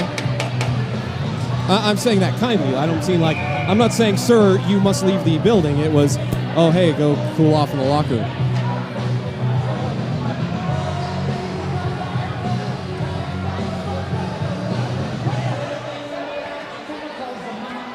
I thought, no ejection. Noah got ejected there. He's just going to the locker room because with a 5-minute major, he's not going to be released in the period, so he can just go relax in the locker for a minute and calm down. Has a goalie fight ever happened in this arena? I don't know, Jansen Williams. I don't come here for every game. And in adult league, if you fight, you get ejected from the league. So it's not really worth anybody's time or trouble to get into a goalie fight. Plus, goalies are in short supply, so no sense in getting yourself tossed out. Chicago with it off the draw. And they send it into the corner. Played up for Anderson. Anderson will play it up in the feet of Schluter. Now Anderson is on the loose puck. He has it in the neutral zone. Tried to send it cross ice for Robinson. And now Schluter steps in front of Bobby Watson to take it away. Puck is poked away. Schluter would have been offsides anyway. Still battled for in the neutral zone. Everybody's playing whack-a-mole with it. Watson right side. And he takes down Peterson. Got his feet tied up. Peterson gets back into position. It came up to Savo, but there was too much sauce on that pass, and he couldn't pull the trigger. Headman pass for Robinson, but it bounces over his stick, preventing the breakaway. And now it's knocked off the glass, not the netting. I thought it was off the protective netting. Dreisen comes in, it looked like he had a target on Watson's back, and it's played up the boards in the feet of Robinson with a couple of ticks to go in the period. In the period that was, I won't say dominated, but won by Reno.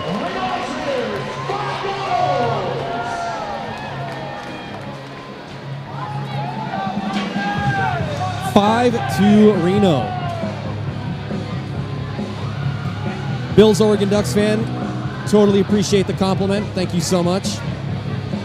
Thank you, Karen, if that's what you're agreeing with, and Jim. Doing my best, guys. Doing my best for you. It's been a heated tilt. We've seen amazing plays at both ends. Both goalies have been amazing. Yes, Edwards is facing a 5-2 deficit, but two of them on the power play. One was shorthanded. Nick Anderson doing what he does on the breakaway. This is I'm not going to say it's anybody's fault. How about that? Well, we got to sort out the penalties.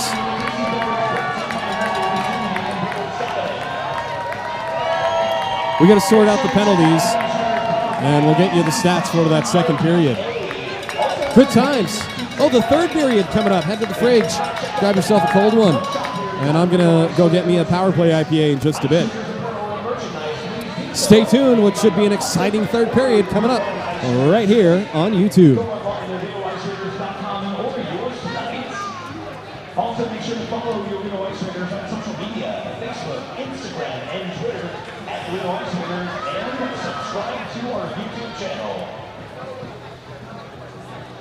The time now has come for the Lansing Realty Group one-shot challenge for 3 different kids under the age of 15 to win the Lansing Realty Group hockey package. Skates, also skating lessons, and if they are already lined up with skating lessons, then we put the money toward their next session. Thank you so much to the Lansing Realty Group for making this a great opportunity for 3 kids to have one shot.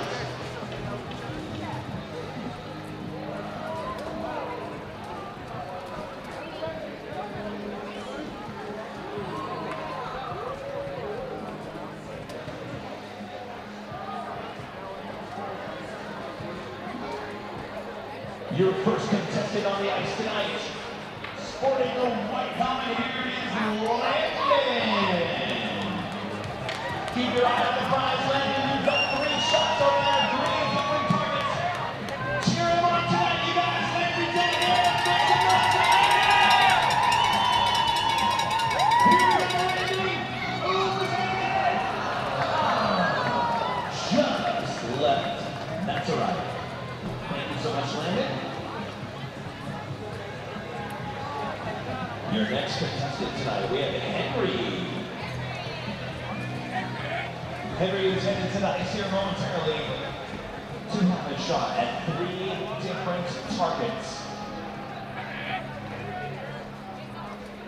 Great work, Landon. Henry, you are next.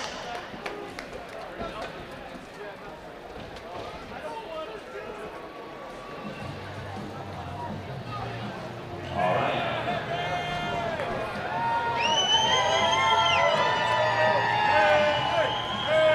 Henry is here. Henry's ready to go. Due to Henry's smaller stature, we're going to bring the shot just a little bit closer than from the blue line. Henry's now. Cheer him on, you guys! Henry takes the shot. Just one left. That's okay, Henry. Give him a round of applause tonight, you guys.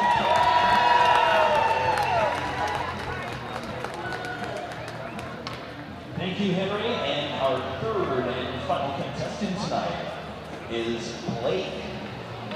Blake is now going to have an opportunity to shoot a shot from the same spot where Henry just took a shot. All right.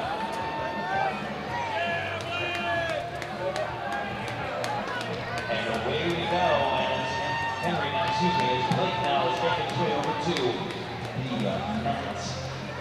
Dropping out the puck, here we go, put his stick in his hands. Blake, make sure you have your eye on the prize as we now are going to make this happen.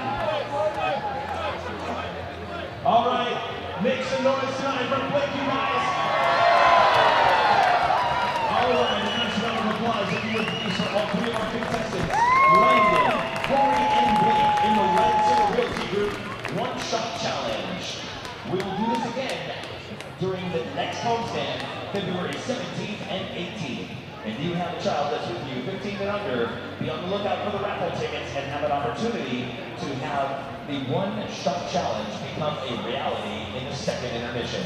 Again, that's on February 17th and 18th.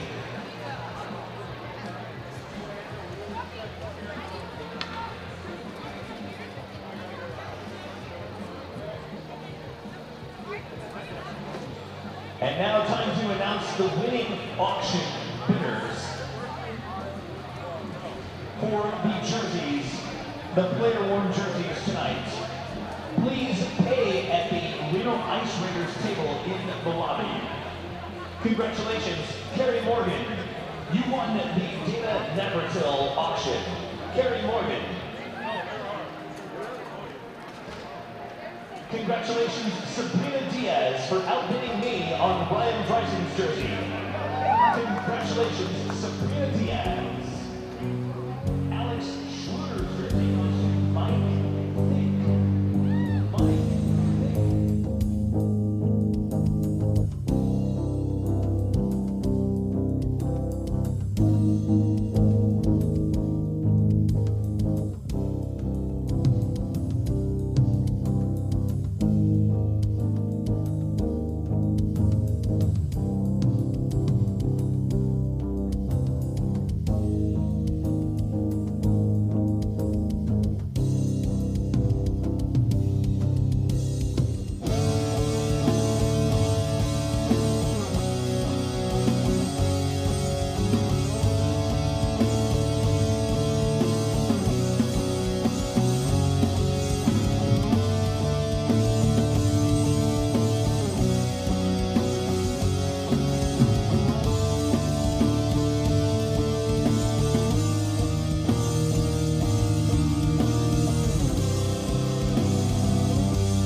Hey there, Bill's Oregon Ducks fan. Thanks for the compliment about the UNR hockey team. And truth be told, if they do get a hockey team, I hope that there's a young man or woman, an aspiring broadcaster in the Reynolds School of Journalism, that would initiate the broadcast of UNR hockey on their own. That is how I got my start, and I would not want to take away that opportunity from someone else at UNR. However, if they came calling, I would be more than happy to help out and offer guidance. But I definitely would not want to take away that microphone from somebody who wants to be an aspiring hockey broadcaster.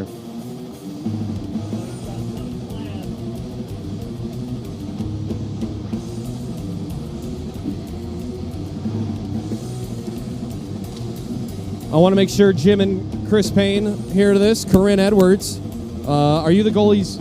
I can't see you on the profile pic, so please excuse me if you're the mom or sister or family member of goaltender Caden. Shout out to, thank you for streaming the games, otherwise we wouldn't be able to see otherwise. Absolutely. You are welcome. We love what we do here. Stand by, I got to talk to the refs.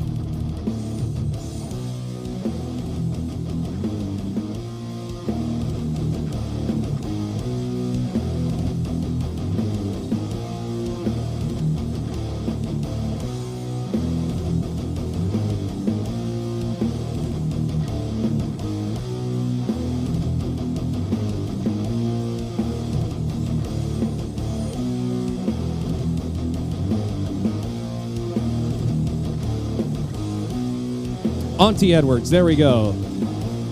Woo!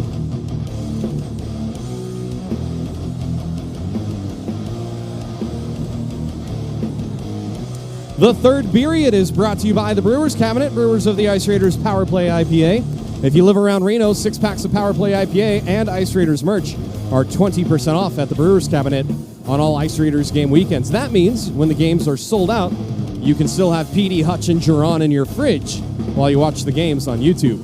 Enjoy a cold one with me and Jim Dunnigan for the third period, and even at home, please drink responsibly. We did it last night, we'll do it again tonight. Tonight we toast Julian.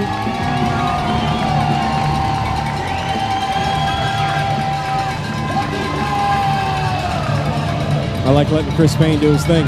Tonight we'll toast Julian Herrera again. He'll be celebrating his 31st birthday in 9 days, and he will be making the trip to Breckenridge, and they will party it up the weekend of the 3rd and the 4th.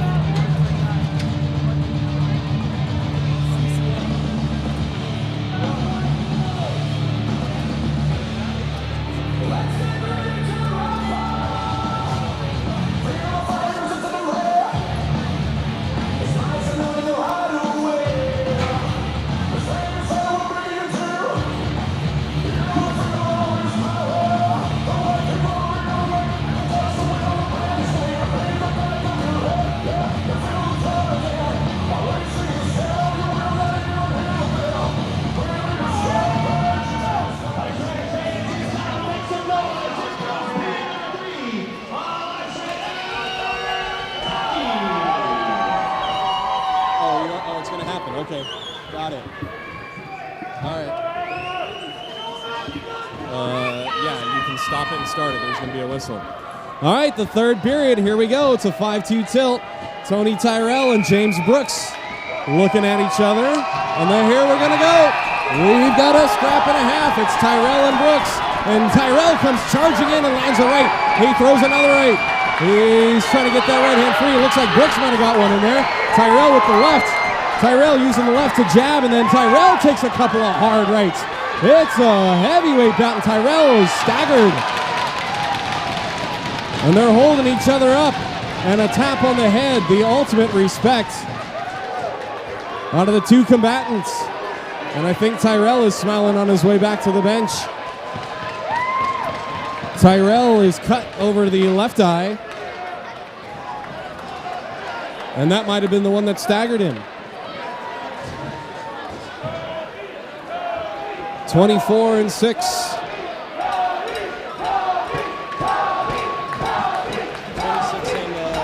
24-6. So 5 minutes each for fighting. They'll be out at technically 14:58 and a whistle. Well, they asked to dance, and they did.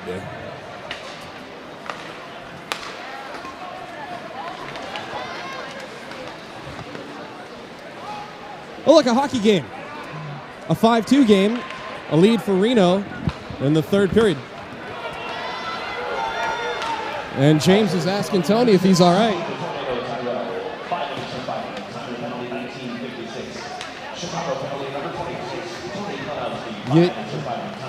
James just said to me, I pulled him up. I thought we were going to keep going. I think you staggered him with that right that opened him up there, James. 14:58 on the whistle. Trying to do 5 things back here as there's a lot of emergency personnel, medical staff, tending to everybody. 11:52 and a whistle. And then 16:04 and a whistle. 14:59, yes.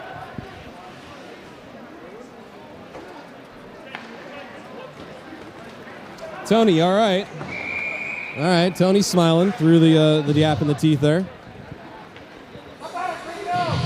Jim, are we're good up there, right? We got everything all right.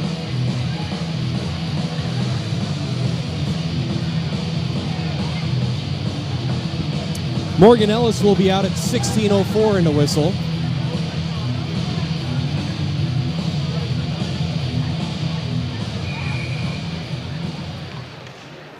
Holy smokes, what a night.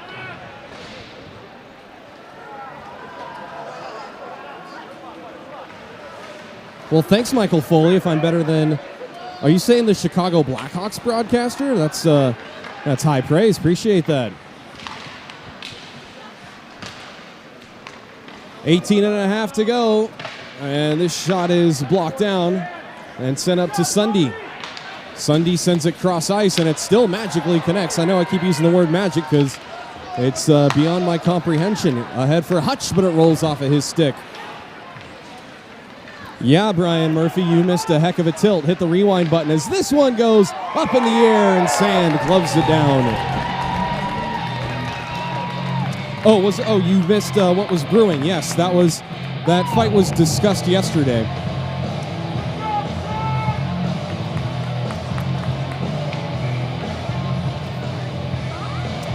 Tony will get stitched up here on the bench.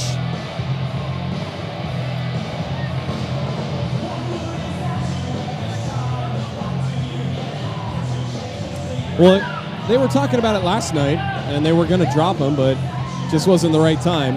They kind of did. It wasn't really a clean fight. And yesterday in the penalty box, James Brooks and Tony Tyrell agreed that, all right, let's try it again tomorrow and really throw... What did you guys say earlier? Throw pillowcases? That was a pretty even scrap. James, did you take some licks there? Did he got a couple in on you, yeah? He doesn't feel them. He doesn't even know the heat of the battle.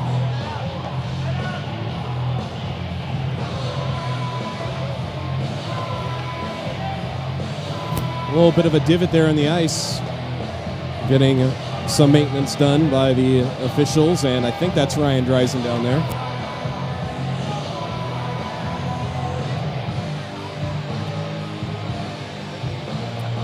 A delicious Ice Raiders Power Play IPA on draft here.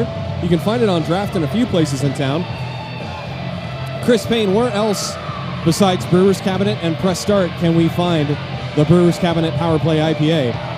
That's a great question. Last I knew it was Pinion Bottle in Midtown, but I don't know if it's on tap there. You can also find it at the Brewers Cabinet Production Facility in West Reno. That's right. They've got a whole little party room. Play some games, cornhole, go outside. It's right on top of Mayberry Park, I believe, or DeRockster, Mayberry Park in the northwest area.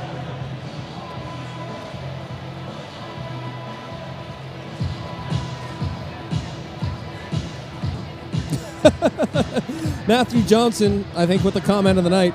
Fun fact, Savo brushes his teeth with Jack Daniels and wipes with sandpaper to get ready for these games. All right, so all you top shelf guys, I nominate that your new logo. Oh no, Gritty's already taken. We can't use Gritty.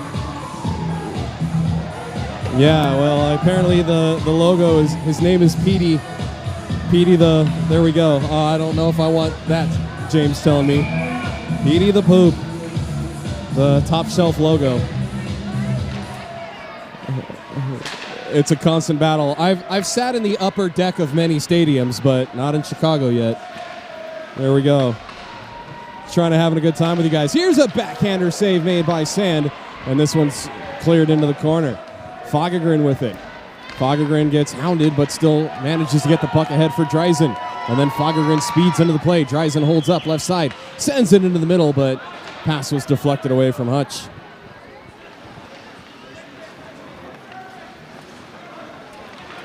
$16.04 on the whistle. 16:04. Gonna have to get some notepads for our penalty box people. It's getting a little crowded in there. And then, Ellis and Davlantes go out at 16:04. This goes into the middle for Nick Anderson, looking for number 3, and it's on his stick now. He spins it into the corner for Hutch behind the net. Hutch with it on the backhand. Hutch has it roll off of his stick again. Some clean ice here to start the period. And holding the line masterfully is Schluter. Schluter left circle is wrister saved by Edwards. And he holds onto it in the crook of his elbow for a whistle.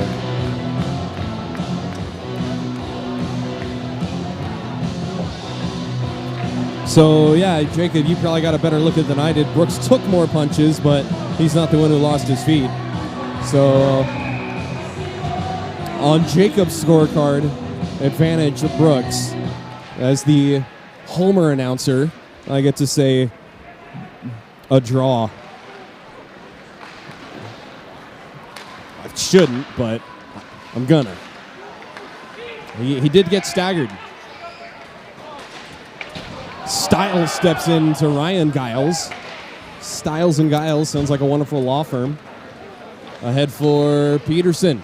Peterson tries to get around Watson. Watson forces him into a U-turn. Now Stiles with a wrister, and Edwards saw it all the way. Hey, Reno Ice Raiders, if you want to beat Edwards here, you're going to have to get some traffic in front.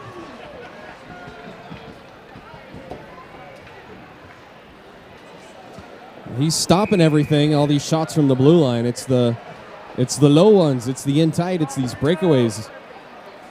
The only way to solve them. Wrister off the draw, and again, he sees it and swallows that one whole.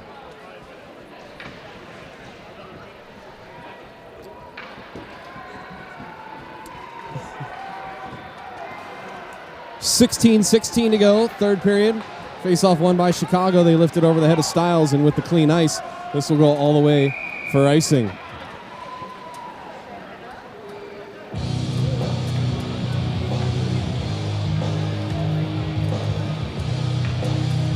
Short bench for the top shelf with 3 in the box.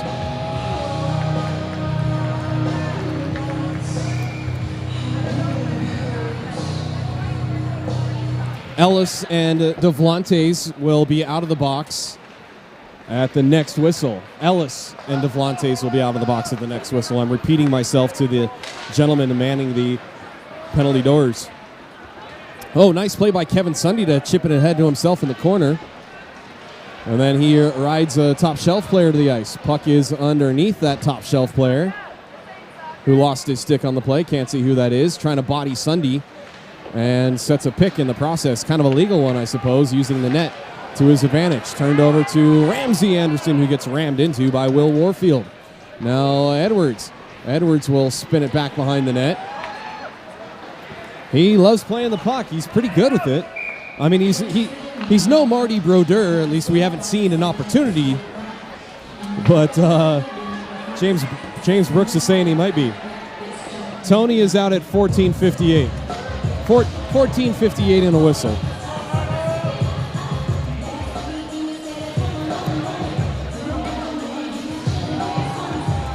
If by chance you are a newer hockey fan, the trapezoid that you guys see is because of Martin Brodeur. I don't know what happened to Mickey Lang. He was just not available tonight as this shot from the blue line goes into the corner. Yeah, Roeder was so good at playing the puck that to try to increase scoring and keep the play going, they took the puck out of his stick, off his stick, and created the trapezoid rule. There is beer everywhere. Do you guys have beer on the bench? Nah, probably not.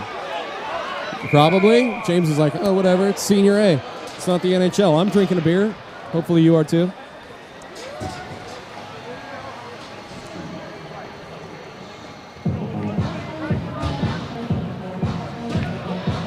Sorry, Scott Bernstein. I'm a dog guy, and Reno is a dog town. In fact, perhaps after the game, you might see Kaner the Wolf Dog chasing down pucks on the ice.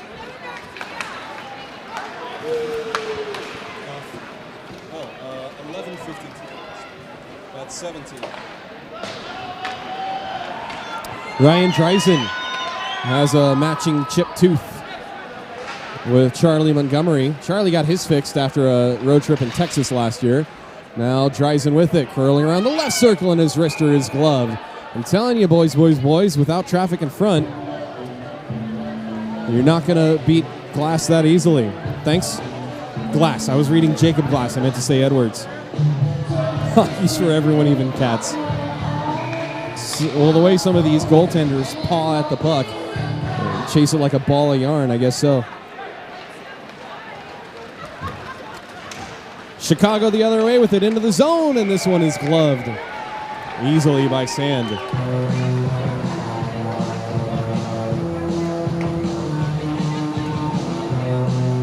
Jacob, I don't know what that means. We're not in Tampa Bay. It's not the Pirate game.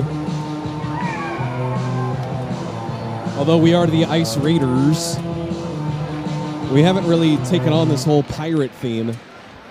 Or I think were we like Vikings? I should really know these things. We're more Vikings than pirates. Yes. Most of my puns are weak. Some of them are quite good, and others are quite weak.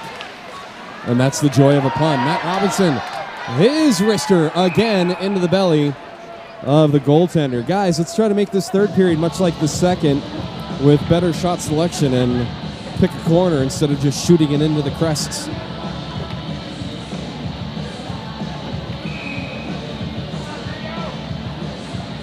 Big waffles. What does big waffles even mean? Is that like blockers or leg pads? I'm more of a pancake guy myself. Tomorrow is French toast. Here's a chance right and tight, and that might have gone off the bottom of the post as players collide.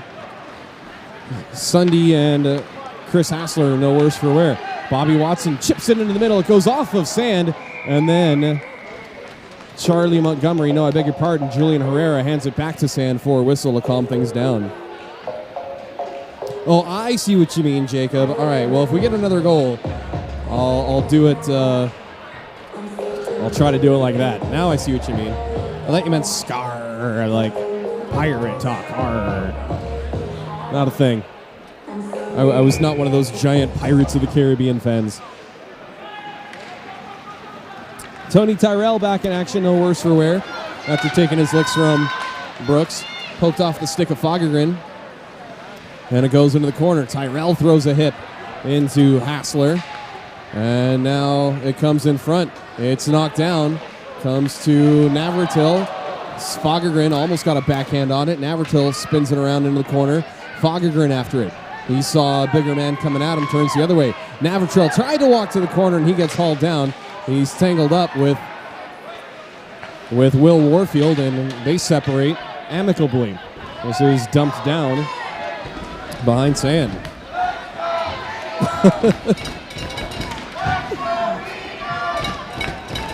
I hope we can keep this rivalry going with Top Shelf, and if Top Shelf can get a home rink, we can make a trip out to Chicago, and I will happily foot my own bill to hang out with you guys. So Bobby Watson gets around Jiron, and Jiron wraps up his stick artfully without taking a penalty and prevented the shot on goal. Puck goes through the slot. Nobody there in a white jersey to get the puck. And now, is this going to be a delayed game penalty? I'm looking at officials to see, because I thought it was deflected or shot directly into the net, and no call. Hey, all good, Big Waffles. That's the funny thing about puns. Like, not all good, especially mine. Some of my puns are just god awful. Like, so bad as my statistician grimaces and smiles and nods in some disdain. Here's a shot off the draw, and that goes into the corner.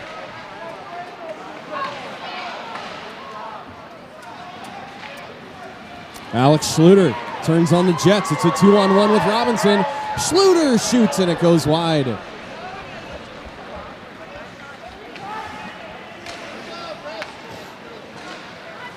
Reno regroups. Over to Nick Anderson, and this one, another one snatched by Edwards.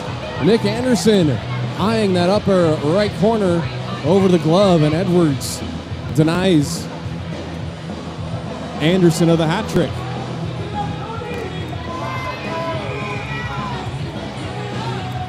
Still 12 minutes to go in this third period. Face-off won by Reno. Herrera tried to dangle into the middle, but Chicago comes away with it. Savo with it. Charges across the blue line. Loses the handle. Backhanded out of the zone by Rammer. Ramsey into the zone with Sunday, and Ramsey's shot goes well wide. Trying to pick the upstairs left corner. Ramsey goes left. Nick goes right. Chicago goes into the zone, and that shot hits the end boards. But Chicago gets it back. Savo's shot 4 feet wide left. Comes to Herrera, but it didn't bounce hard enough off that wacky Zamdor, and right in front, John Stefanovic with the best opportunity possibly of the night for Chicago, and he's unable to convert. Puck taken away from Tyrell. Now chipped almost into our living room. Oh man, I'm holding a beer and a microphone, otherwise I would have tried to catch it. Look, you Chicago people, when you say I got to try something, I don't know if I can trust you by saying what it is. First you tell me to go to a strip club for a sandwich, and now you want me to try to drink something that's probably Chicago river water. Yes, Chris Payne. Just tell him to drink Malort and it'll be okay. And I mean, by telling him to drink Malort, I'm talking about my friends out there in Chicago. Tell Phil to drink Malort. It's good. Be a sport, Malort. Or excuse me, Philip. Be a sport. Drink Malort. Okay, for the record there, Scott Bernstein, Chris Payne is not watching the feed, so if Scott Bernstein says drink Malort and Chris Payne says drink Malort, I will try Malort. All right. I hope I'm not drinking Chicago river water on St. Patrick's Day, because that just sounds disgusting and green. Are we just going to have to go to Urban Dictionary for all this? I don't want to know what a Chicago handshake is. No, Chris Payne, I'm not. Okay, fine. Chicago handshake, Philip, is simple. It's a can of Old Style. It's a shot of Malort, and I have both of those waiting for you when you're ready. Okay. I don't know what Old Style is, but that's how you cut a pizza in squares.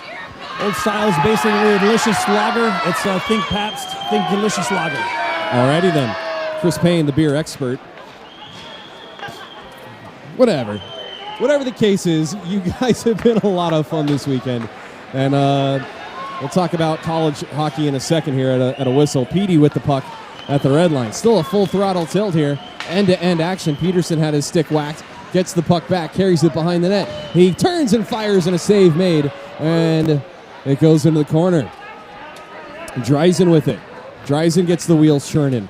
He carries it all the way around the rink. Tries to backhand it for Hutch. It bounces past Tony Tyrell, who was down low on the rotation. So back in college, I guess that would have been 2006-7-ish, my color commentator, Billy Roggenkamp, now lives in Chicago, and he's been trying to get me to come out there and visit him. I would love for Billy to come out to Reno and call a game with me, if time and space would permit.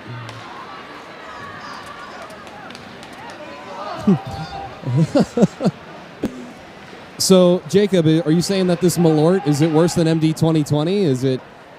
I'm trying to think about the worst beer ever. It's not a beer. Okay. Yeah, I'd love to be a guest announcer at any hockey game in the Midwest. It'd be an honor. Did I what?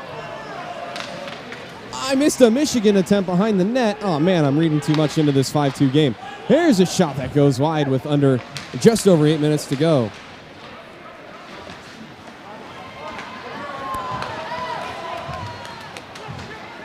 I wish I had an answer of where to go for hot wings there, Bills fan. Can't say I really go. Oh, actually, yes. Washoe Public House has amazing Thai wings, or BJ's Barbecue also makes barbecue wings, yes? Listen, we can talk wings all day. Noble Pie Company, BJ's Barbecue. We can also go to JJ's Pie Company, Pizza Baron, Pizza Plus. I mean, where do you want to go? Oh, we want to go to a goal here. It's a 2-goal game now, as this shot from the right side goes in.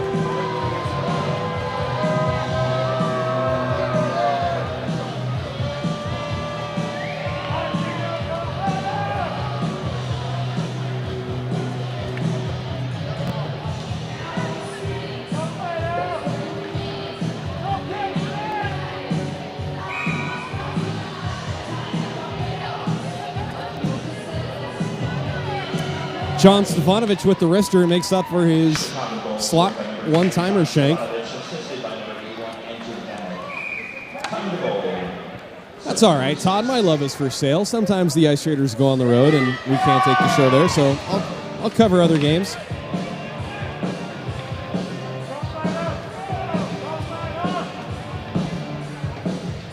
Sorry, Jake, I was in the middle of that wacky anecdote about wings, so I wasn't prepared for the he scars.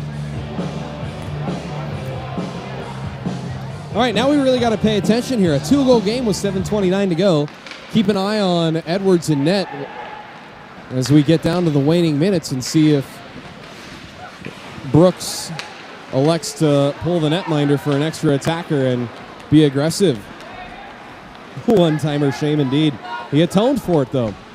Peterson behind his own net with just over 7 to go in the third period. And I've still got 2/3 of a beer to go. Montgomery through the neutral zone with speed. Gets across the line behind the net. Centering pass. Doesn't connect for Navratil. And backhanded cross ice. But the pass misses Stefanovic. Jiron will get to it for Stiles. Stiles gets bodied by Savo. I forgot Savo's real name. Ustaki. There we go. Keep calling him Savo for you. And then Ellis steps into Davlantes. Well, that's a continuing story. And here's a chance, and Bobby Watson denied by Sand. And Watson throws his head back in frustration.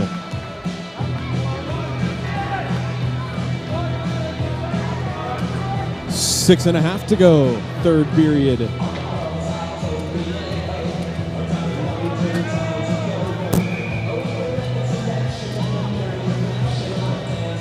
Face off to the left of Sand. Won by Reno. Ellis takes it behind the net. Ahead for Hutch. Hutch cross ice, but his pass telegraphed. Didn't connect to Dreisen. Good defensive stick by Chicago in the neutral zone. Bobby Watson tries to get around one man. Gets it in front, but there was help there in the form of Hutch. And a chance right in front! A save made by Sand! There is your Lone Wolf Chop Rod save of the game with 6 minutes to go in the game. Keeping it a 2-goal lead, and then an interference call here. Morgan Ellis got chopped down, and he goes barreling through Edwards. Ellis is going to stay in the net. Checking on Edwards as well, and let's hope Edwards is okay. That was a violent collision in the crease, and Edwards is still down. Ellis was taken out on the play, and he had no opportunity to stop himself on that. And Edwards is slow to get up.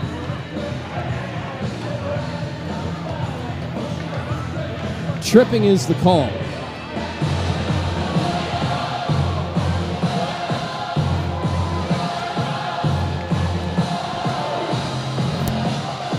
So they're going to give Caden Edwards all the time he needs.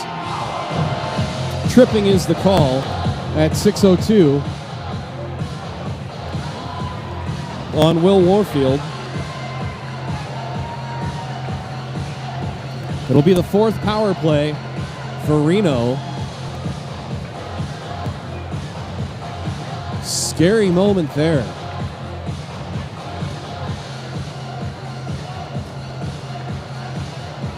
For you Chicago fans, this will be the first time hearing it from me. And my Ice Raider faithful, you hear it a lot. You just don't want to see a guy get hurt. all these guys have regular jobs. We're not getting paid hundreds of thousands of dollars to come out here and play hockey.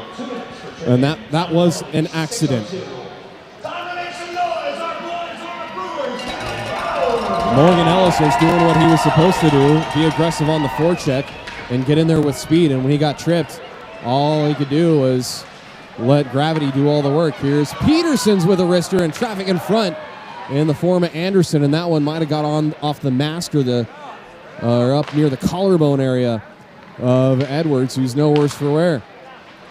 It comes back up to the blue line. Peterson comes over. His wrister, actually a pass back door, and we get a whistle because I believe the net is dislodged. Wholesale changes coming up. Not wholesale. Forwards will change for Reno on the play.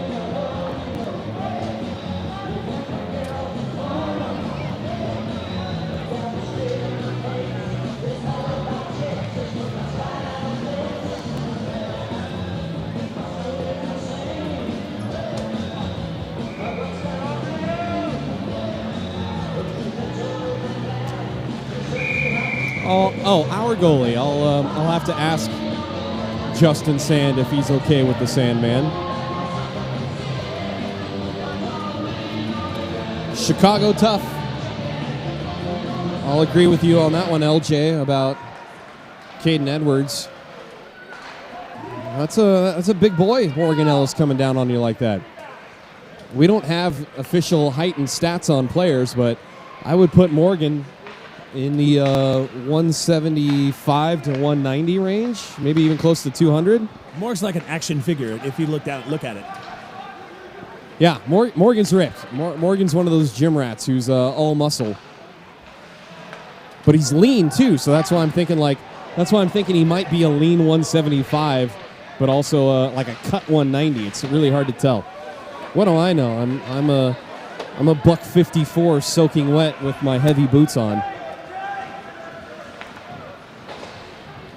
Bills Ducks fan, I'm not going to chirp on the Hawks. I will not chirp the Hawks. Their heyday has come and gone. Those years, 2009, 2013. I feel bad for Taves and Kane. Who? Oh, 15? Oh, that was a hard year. Yeah, the Kings lost in the first round to Chicago. I'm sorry, Vegas. Vegas that year. Here's Hutch with it right side. 17, that's when it was. You're right. I can't remember who the Kings lost to in 14. I don't know. After 2 cups in 12 and 14.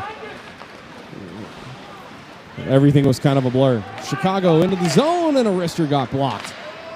Now knocked into the corner. Ellis chases after it, along with Jake Stevens, and now it rolls to Ellis. I beg your pardon, Jiron. Jiron tried to feed it to Ellis, and then Ellis shoves Stevens into the wall. Towards the wall, not into it. 3.5 to go. Third period, a 5-3 game. And we get an icing call.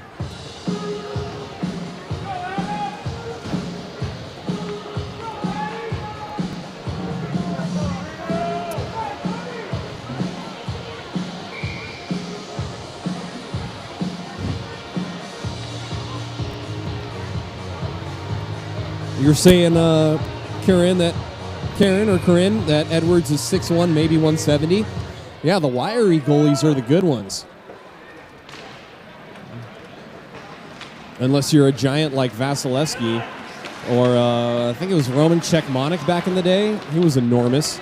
Here's Matty Robinson getting it up ahead along the half wall. Tried to feed it in to the middle for Anderson. Now Robinson will send it cross ice for Tyrell coming in the zone. Tyrell left circle, and his shot is seen easily by Edwards and held on to.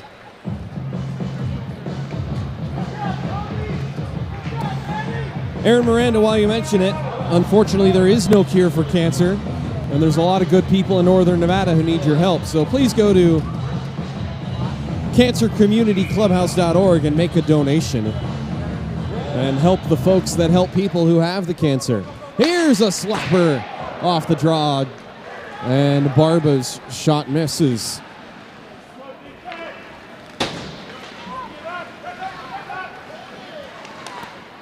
Bobby Watson in the slot. His shot, no, it was a pass across, I beg your pardon. And that shot denied by Sand. Puck comes up to the red line. Now flipped into the roof and out of play.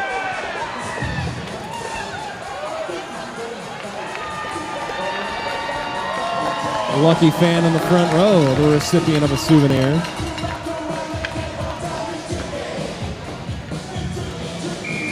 I think Karen, but Corinne. Okay, got it. I think Karen. Wait, I'm confused, Karen. Is it Karen or Corinne? No delay of game penalty because that was not in the defensive zone. That was in the neutral zone. Good question, though, Jansen. Chicago with it. Oh, friendly fire there. Interference on Ellis by Hutchison, so no penalty because it was man-all-man. No, it was not a deflection. It was just launched out of play. A spinorama try by Savo goes into the corner. 2 minutes to go in the game. Edwards still in the net. Keep an eye on Edwards to our right, and we'll see if he gets pulled for the advantage. Here's a 3-on-1 the other way. Stiles with Hutch and Dreisen. Stiles to Hutch, who shoots, and a save made. That one goes below the goal line now. Karen, got it, Karen. Karen, thanks for all your comments and compliments. Turned over to Dreisen. Dreisen tried to return it to Hutch, but they couldn't connect. Dreisen, the lone forechecker, takes a little hook from Stevanovic with 1.5 minutes to go. Edwards still in his net. Doesn't look like he's leaving either. And then Anderson with a big hit in central ice. Now there he goes. The goalie is out, and no, he's not, because we get, oh, who just got whacked at? Ellis. Who's that on the deck? That's Anderson. What was that? I didn't see it. Was that a nasty slash or what?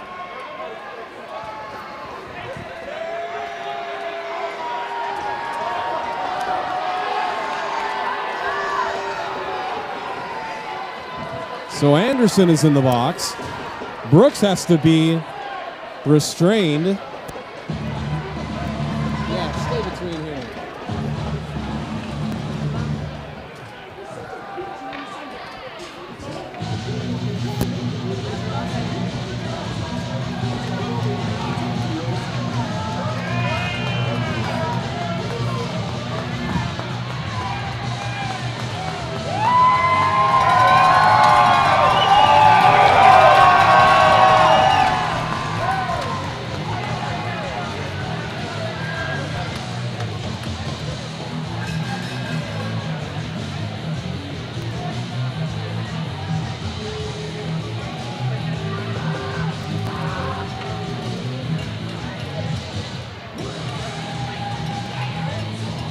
So Nick Anderson gets 2 minutes for interference, and then he gets 2 minutes for unsportsmanlike conduct, embellishment, taking the slash.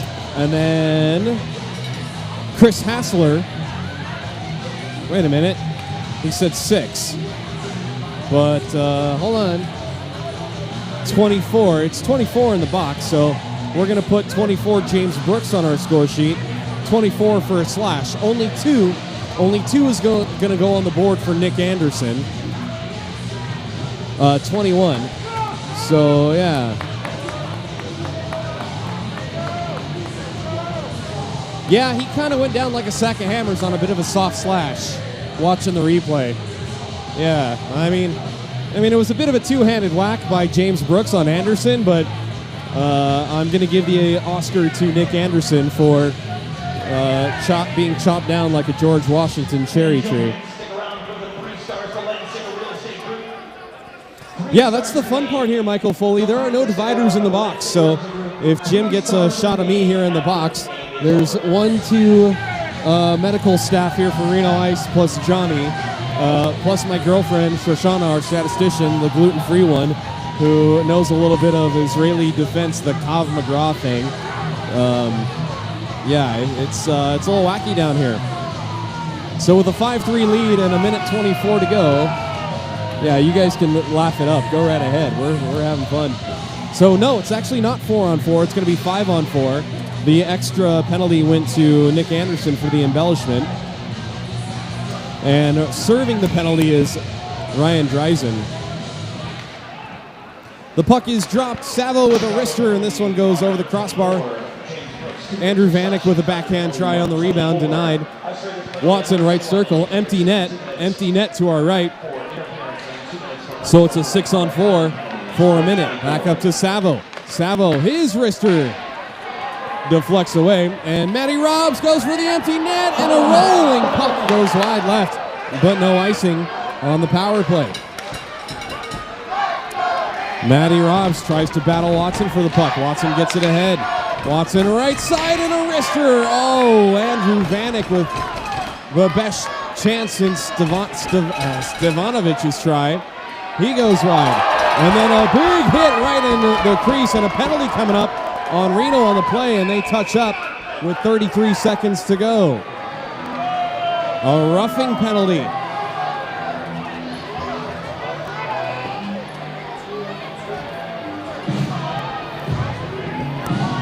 So Barba with the rough with 33 seconds to go. And Chicago, top shelf, might be calling their timeout.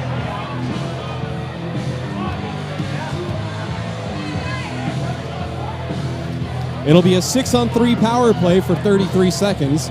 Stranger things have happened in hockey. This game is not over yet. Yeah, run the clock. Little home ice advantage. Yeah, we did that in college. Not here, though.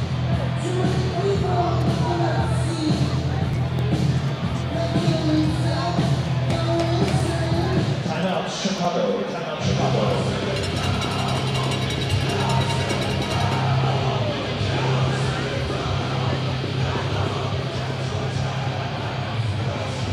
Go sing.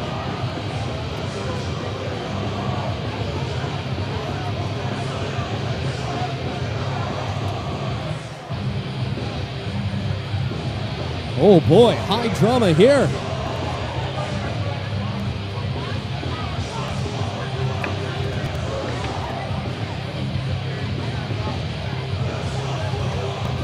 It ain't over till it's over, Poofoot.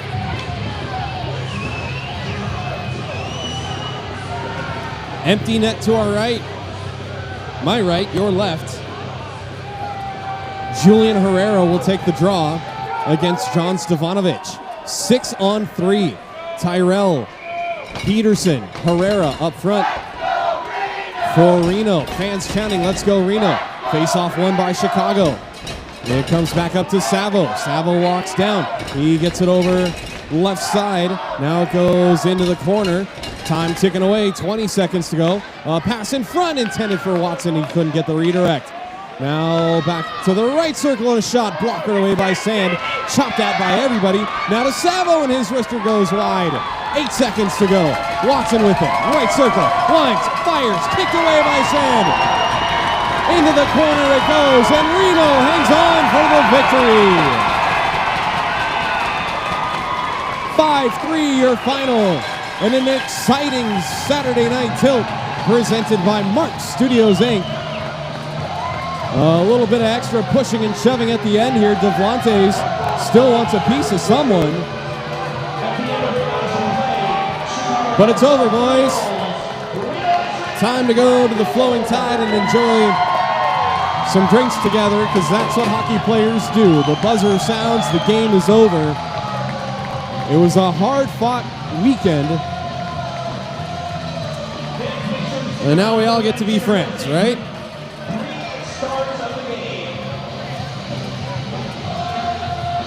Chris Payne has selected the 3 stars of the game.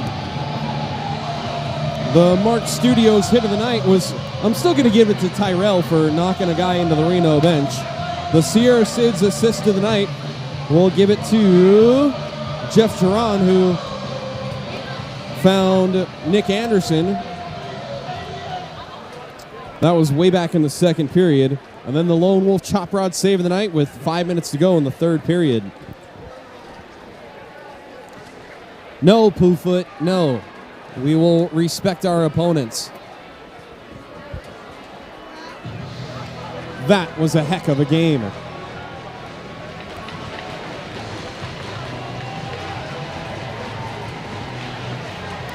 See, everybody's shaking hands, nothing extra.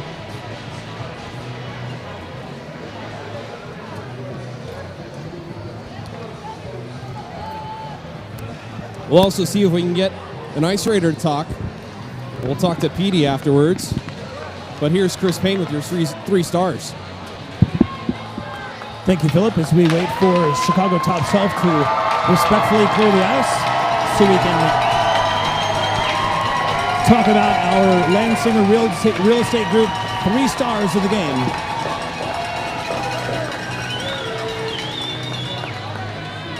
Thank you to everybody who has tuned in to watch this 2-game series, and thank you to Chicago Top Shelf for being an incredible club and showing our guys a good time over the last 2 days. Thanks, Raj.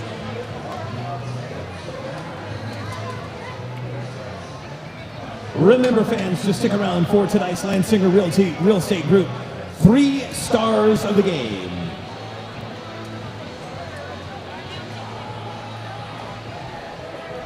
First off, we'd like to say thank you to the Chicago Top Shelf for making the trek all the way out from the Windy City to the biggest little city.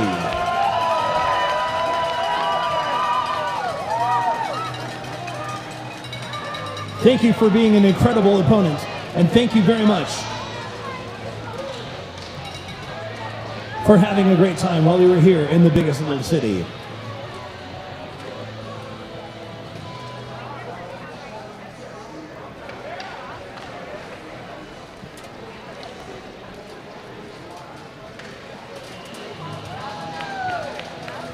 Safe travels back home, and please come back to the biggest little city soon. Might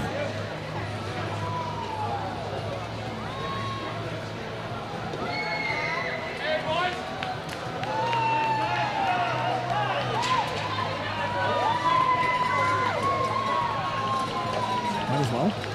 Should I? Time now for the 3 stars of the game presented by Lansinger Real Estate. The number 3 star of the game from your Ice Raiders with 2 assists tonight, your captain, number 19, Andrew Peterson. The number 2 star of the game from your Ice Raiders with 2 goals and assists, Matt Robinson. And your number 1 star of the game from your Reno Ice Raiders, number 21, Nick Anderson. We'll get a quick chat here with Captain Andrew Peterson walking on the ice.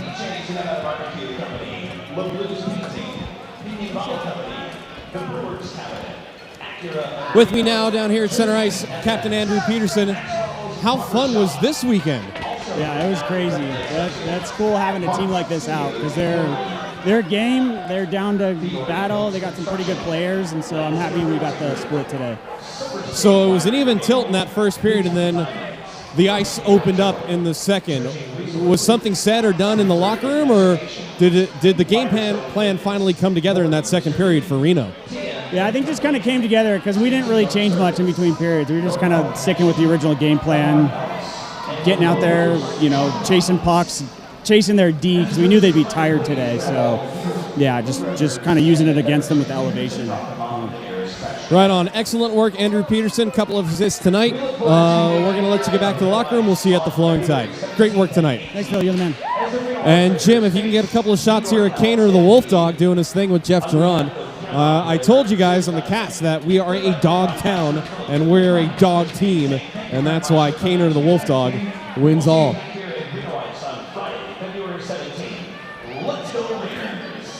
Karen, you're welcome for the stream. We love what we do.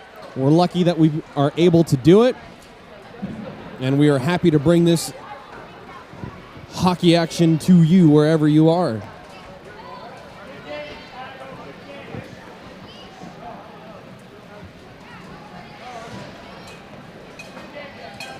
Up next for the Ice Raiders, a trip to Breckenridge, Colorado next weekend for a pair of games.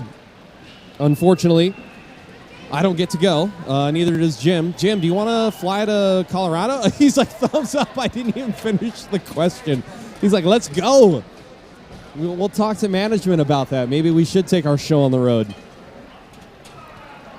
We need more sponsors to pay for our flights and hotel rooms for that, though. That's all right. That's another conversation for another day. The next home games for the Reno Ice Raiders, we were scheduled to play the NorCal teams. Hey, we're getting a thumbs up there from John Stefanovic skating through. And talk about the Chicago team in just a moment. We were scheduled to play the NorCal Stampede again on February 17th and 18th. However, after the lopsided scores a couple weeks ago, the teams mutually agreed to nix that series. So emerging from Vegas are the Sin City Kings. Cole Diamond has started a new Senior A team. We'll see who's on that roster in 3 weeks. We have also added home games on March 3rd and 4th against Team Cleveland. More details on those games in due time. Can you believe, Chris Payne, that there are only 6 home games left in Reno's 2022-23 campaign? It's hard to believe that we're already on the downhill of what has just been a marvelous year for hockey in Reno. So a couple of final thoughts about this Chicago squad. Everybody's been super cool in the locker room, talking to them and James Brooks and the players and getting some intel because they're kind of a private team. There's just not a lot of intel.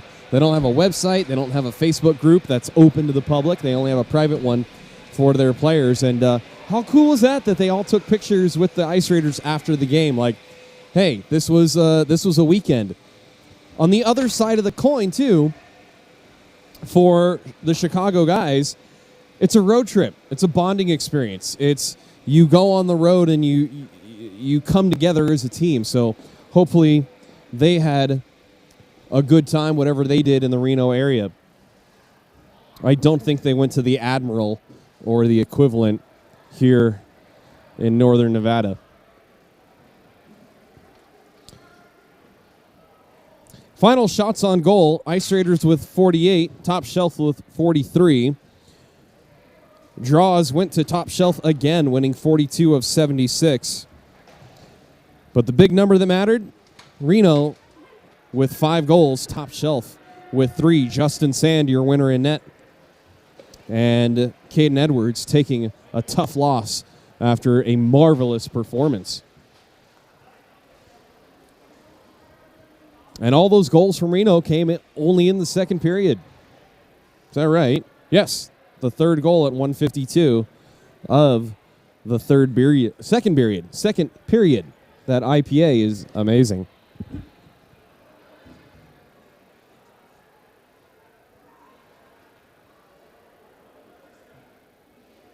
Big thanks to our camera operator and technical director, Jim Dunnigan. You are the man. Our public address announcer is Chris Payne. Our statisticians, Tom Jekyll and Shoshana Granite. And honestly, an even bigger thanks to all of you that logged on, watched, and commented on the live stream tonight and last night. We'll see you in a couple of weeks. Off to the flowing tide. Good night, everyone.